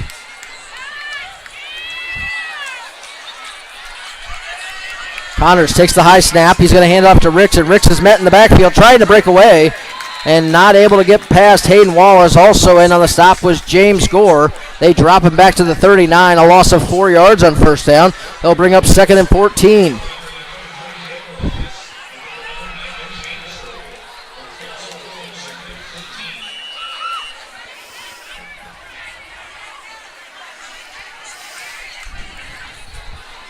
Now minute 30 remaining here in the third quarter. 32-0 is our score. Jaguars quickly run up on the ball. Play clock at 7 seconds, 6 seconds. Connors barking out the signals. 3 seconds, 2 seconds. Has to snap it now to get it off, and he does not, and that is the delay of game penalty on the offense.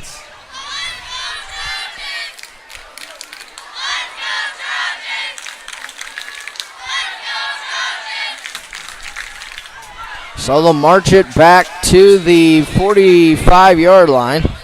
Make that a 44. And they'll bring up 2nd and 19.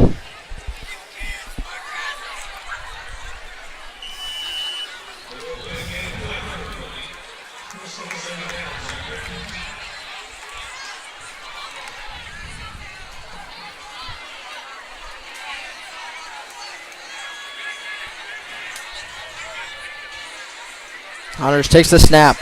almost fumbles the snap. He's going to throw down the field. It's going to be tipped up in the air and picked off. One-handed tipped and picked off.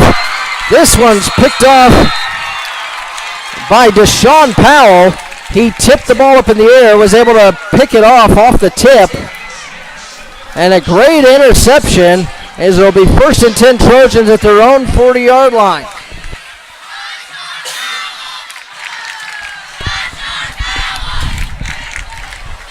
.44 seconds remaining here in the third quarter, and the Trojans defense has really stepped it up here as they've had 3 turnovers that they forced here in the third quarter. You had the Hayden Wallace fumble recovery, you had the pick 6 by Mikey Miles, and now the interception, the one-handed grab by Powell. And you were right, we do have a new quarterback. As into the ball game comes Anthony Hall, the 6'4" sophomore.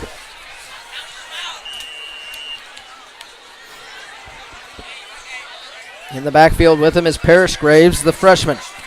Hand off to Graves. Graves bounces to the left, picks up 2 yards, up to the 42-yard line. He'll bring up 2nd and 8.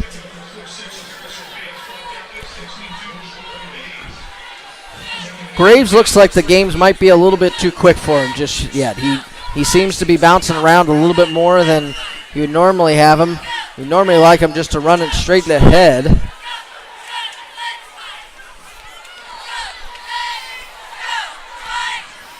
Ten seconds left on the game clock, and that will probably be the last play of the third quarter. With our score 32-0.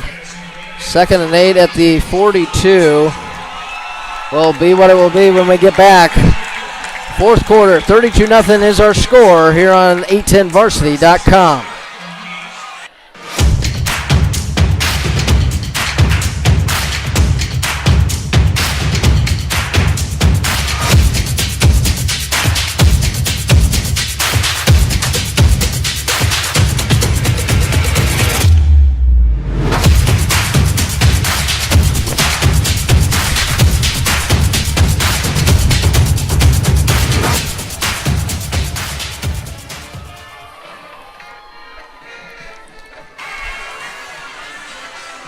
Number 12 team in the city, according to 810 Varsity, has really showed it tonight as they lead 32-0 going to the fourth quarter against Blue Spring South, a hard luck team that, as we said at the beginning of the game, was only a few plays away from being 3-3 on the year and currently sit at 1-5 after their first win last week against William Christman. This week they could not make that 2 wins in a row, as right now they trail 32-0.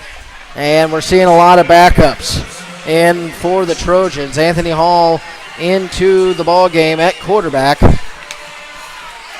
on 2nd and 8. 2 wide receivers on the far side, 2 to the near. Hall hands it off to Graves. Graves can't get past the first offender in the backfield. It's Orlando who drops him for a loss back to the 39-yard line.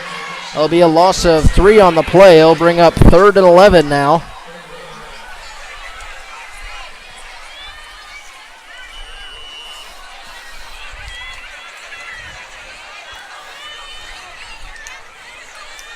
And now offsides by Myers as he jumps into the neutral zone, and the coaches are not going to be happy with their senior linebacker leading tackler, who that's his 3rd encroachment penalty today. He has jumped on that hard count, and that must be something that they're teaching the quarterbacks, is that hard count, because now Hall was able to get them on that hard clap.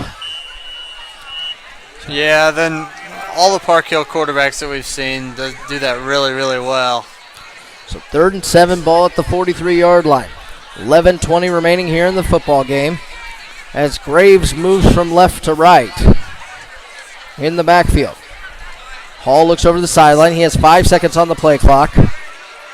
Now takes the snap.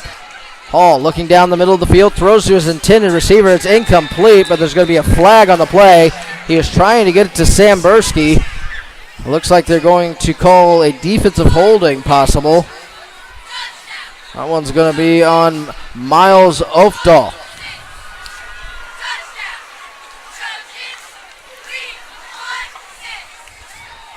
Nope, they're going to go defensive pass interference, and so that will be a first down regardless.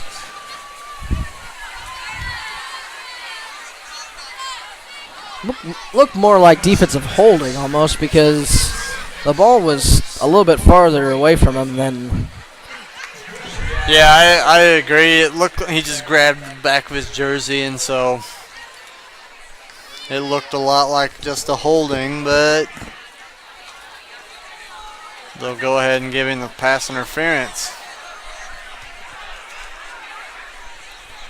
So we got 1st and 10 now. Ball will sit at the 41-yard line of for the Trojans at the Jaguars 41.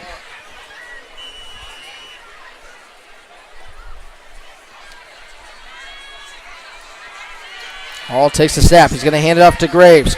Graves dances around in the backfield. Looks like he got stopped at the line of scrimmage. In on the stop was Orlando. And they'll bring up 2nd and 10.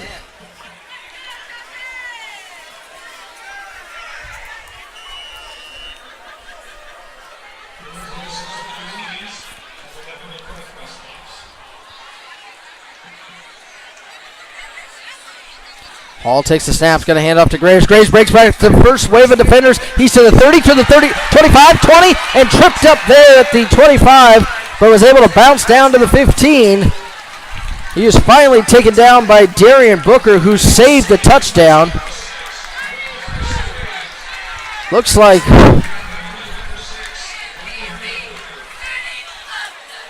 so they're going to call 1st and 10 at the 15-yard line.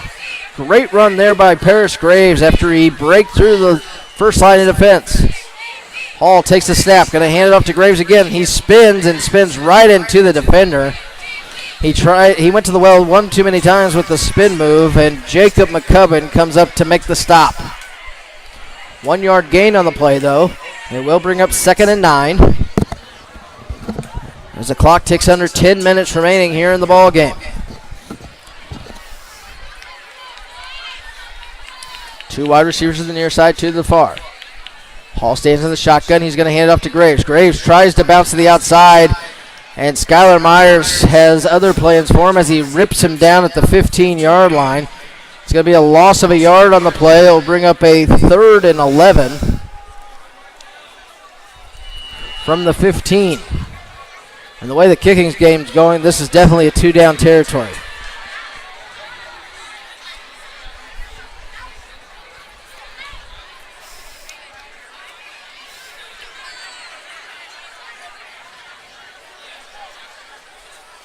Hall barks out the signal, now looks to the sideline. 4 seconds on the play clock. 3 seconds, 2 seconds, 1, and timeout quickly called by Coach Hood, as that was almost a delay of game. 9 minutes remaining here in the ball game. 32-0 is our score. And Nathan, if you want to give us some scores from around the state tonight.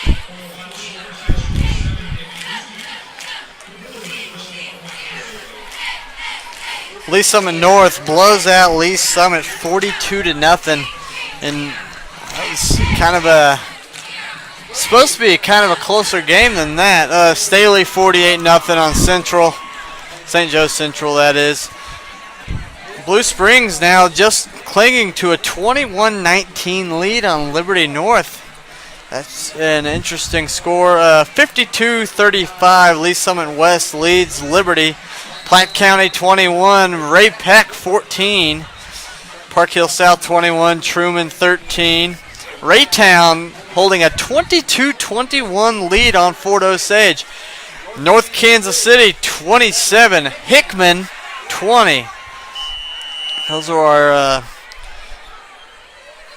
interesting scores, of course, and then Hall going to drop back to pass, throws down the middle of the field. It's going to be picked off. Picked off and taken back 25-20 and ripped down there. Looks like Hall came over to make the stop. There is a flag down at the 2-yard line. Miles Updahl was able to make the grab, but I wonder if they're going to call defensive pass interference before he was able to pick that off. Yeah, it was thrown in the secondary. That's exactly what it looks like. And one final score, Rockhurst leads 28-0 on Battle. So those are the scores, and we thank you for joining us here on 810varsity.com. Thank you for listening tonight. Matt Moon alongside Nathan Kendall. 8:50 remaining in the ball game. We're waiting for them to set the field. The officials today, well, they've conferred about every single penalty. It's been something to behold, I'll tell you that. So they're going to go ahead and mark it down at the 7-yard line. So it'll be first and goal at the... I've never understood how a pass interference would not be a automatic first down, but never mind. It's 3rd and 4 from the 7 now. Hall stands in the shotgun. Hall looks over to the sideline, gets the call from the offensive coordinator. Graves, the freshman, stands behind Hall. Hall takes the snap, hands off to Graves. Graves tries the hole, gets up to the 6-yard line. So a gain of 1. He's going to be short of the first down, so now bringing up a 4th and a long 2. And they're going to go ahead and sit down. They're going to send the kicking team in. As into the ball game comes Grant Pella to attempt this kick. This is going to be a 23-yard kick. He's a little bit to the left of right in the middle of the field. He's not quite all the way to the left hash, but he's about halfway between the left hash and midfield. Snap is back. The hold down. The kick is up. It's off. Boy, he toe poked that right over the bar, just barely. But guess what? It counts. So it's now 35-0. Park Hill leads Blue Springs South after the 23-yard field goal by Pella at 7:42 remaining here in the ball game.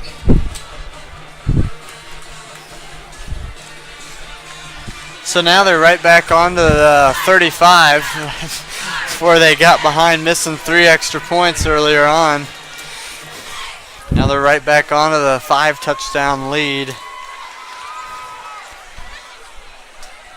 And I like that decision there. You have a sophomore kicker. You're trying to break in with the injuries they had to their previous kickers earlier in the year. So give him an opportunity, get him some, show you have confidence in him.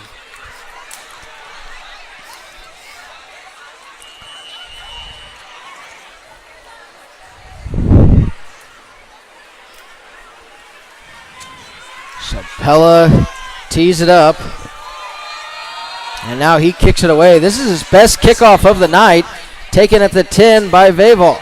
Vaval trying to get away. He gets away from the first defender. He's to the 20. He shakes one defender to the 25 and going to be thrown out of bounds at the 26-yard line. It'll so be 1st and 10 Jaguars at their own 26.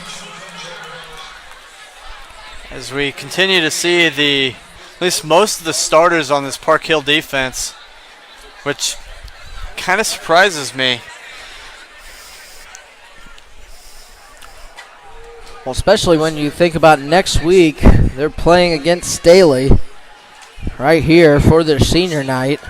And you don't want to take a chance of anybody getting hurt now. But Adam Connors is, again, standing in the shotgun. He'll take the snap. He'll hand off to Ricks. Ricks tries to bounce around the right side, and he's going to be met by Johnny Wilson. He was able to get away from James Gore, but behind door number 2 was Johnny Wilson, and Johnny Wilson wasn't having any of it. So gain of about a half a yard to the 25.5 as the clock continues to run here. You said behind door number 2. That's not a nice door to go into. Definitely not. Not with this defensive line. They got 3 guys who all get after it, and it'll be interesting to see what they do against Staley next week. Connors takes a snap. He's going to throw it out to the flat. It's going to be incomplete. Bustamante comes over and hits him right as the ball gets there. Might have been a little bit early, but Isaiah Frost was not able to bring it in, and so it'll bring up now 3rd down and about 9.5 with 6:04 remaining here in the football game.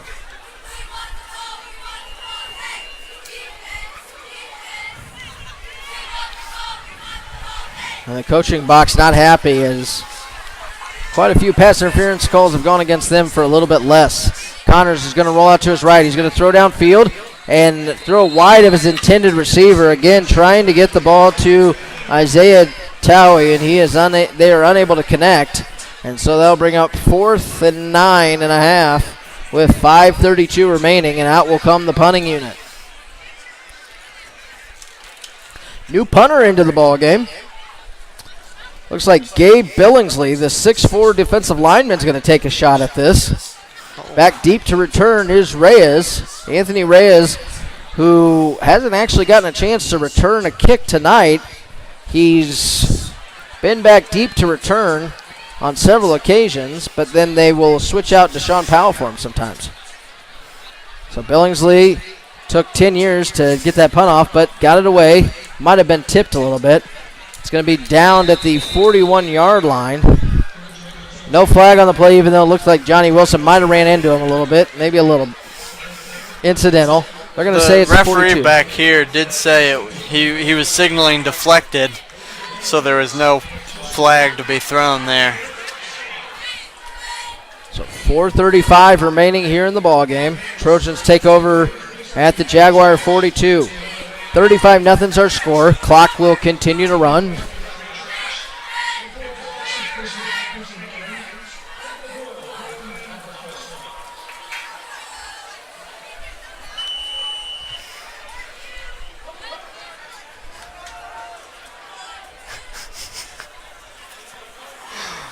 Hall into the ball game at quarterback once again.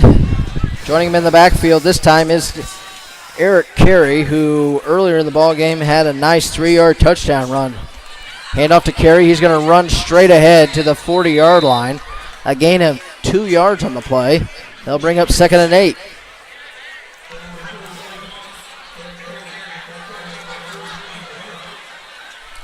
So an interesting game today. We saw Javion Gathright start off at running back, and he had started off pretty good on that first drive, and then the first drive after half, he had the 70-yard touchdown run. We only saw Corey Bradford, who ran very well a few weeks ago when we saw them play. He only got 1 carry tonight for -1 yards. And then we've seen a lot of Eric Carey, who we haven't seen before tonight. Eric Carey gets the ball again. This time he takes it up to the 36-yard line. A gain of 4 yards there on 2nd and 8. Now brings up a 3rd and 4. So gotta wonder if something happened to Bradford. As again, when we saw them play Ray Peck 2 weeks ago, he really came out and ran hard on homecoming. Hall barks out the signals, now looks over to the sideline. 10 seconds on the play clock. 2:40 remaining in the ball game.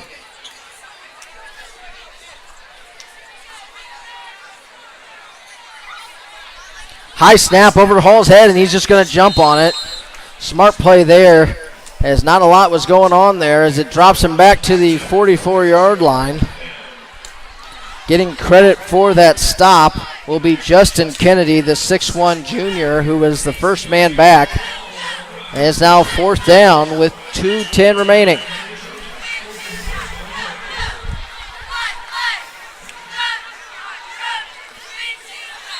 And now offsides is jumping into the neutral zone was Gavin Watson.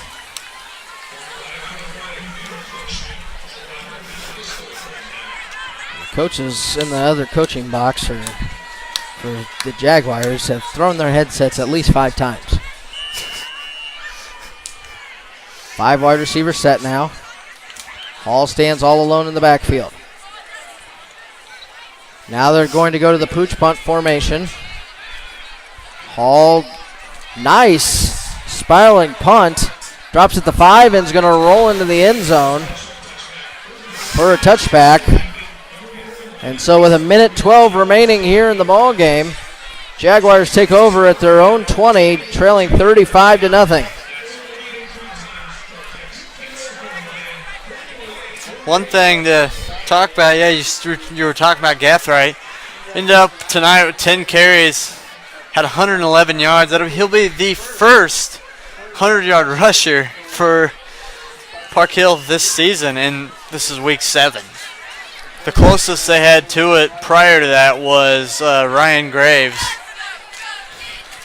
Well, they've definitely had to come up with some different running options this year.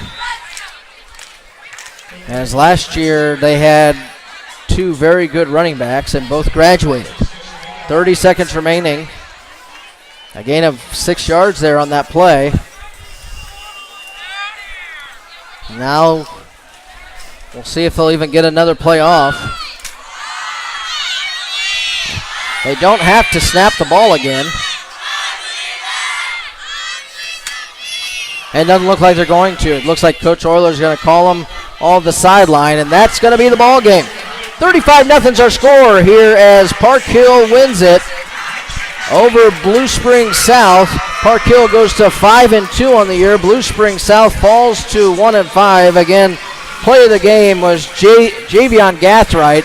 10 carries for 111 yards and 2 touchdowns, including the 70-yard touchdown run to start the second half that really broke this game wide open. And that he'll be the star of the game here on 810varsity.com, as he definitely was the game changer when we saw him in the ball game. So for Matt Moon, Nathan Kendall, we thank you for watching us here on 810varsity.com. Again, the number 12 team in the city wins 35-0 here at Park Hill High School on 810varsity.com. Good night, everybody.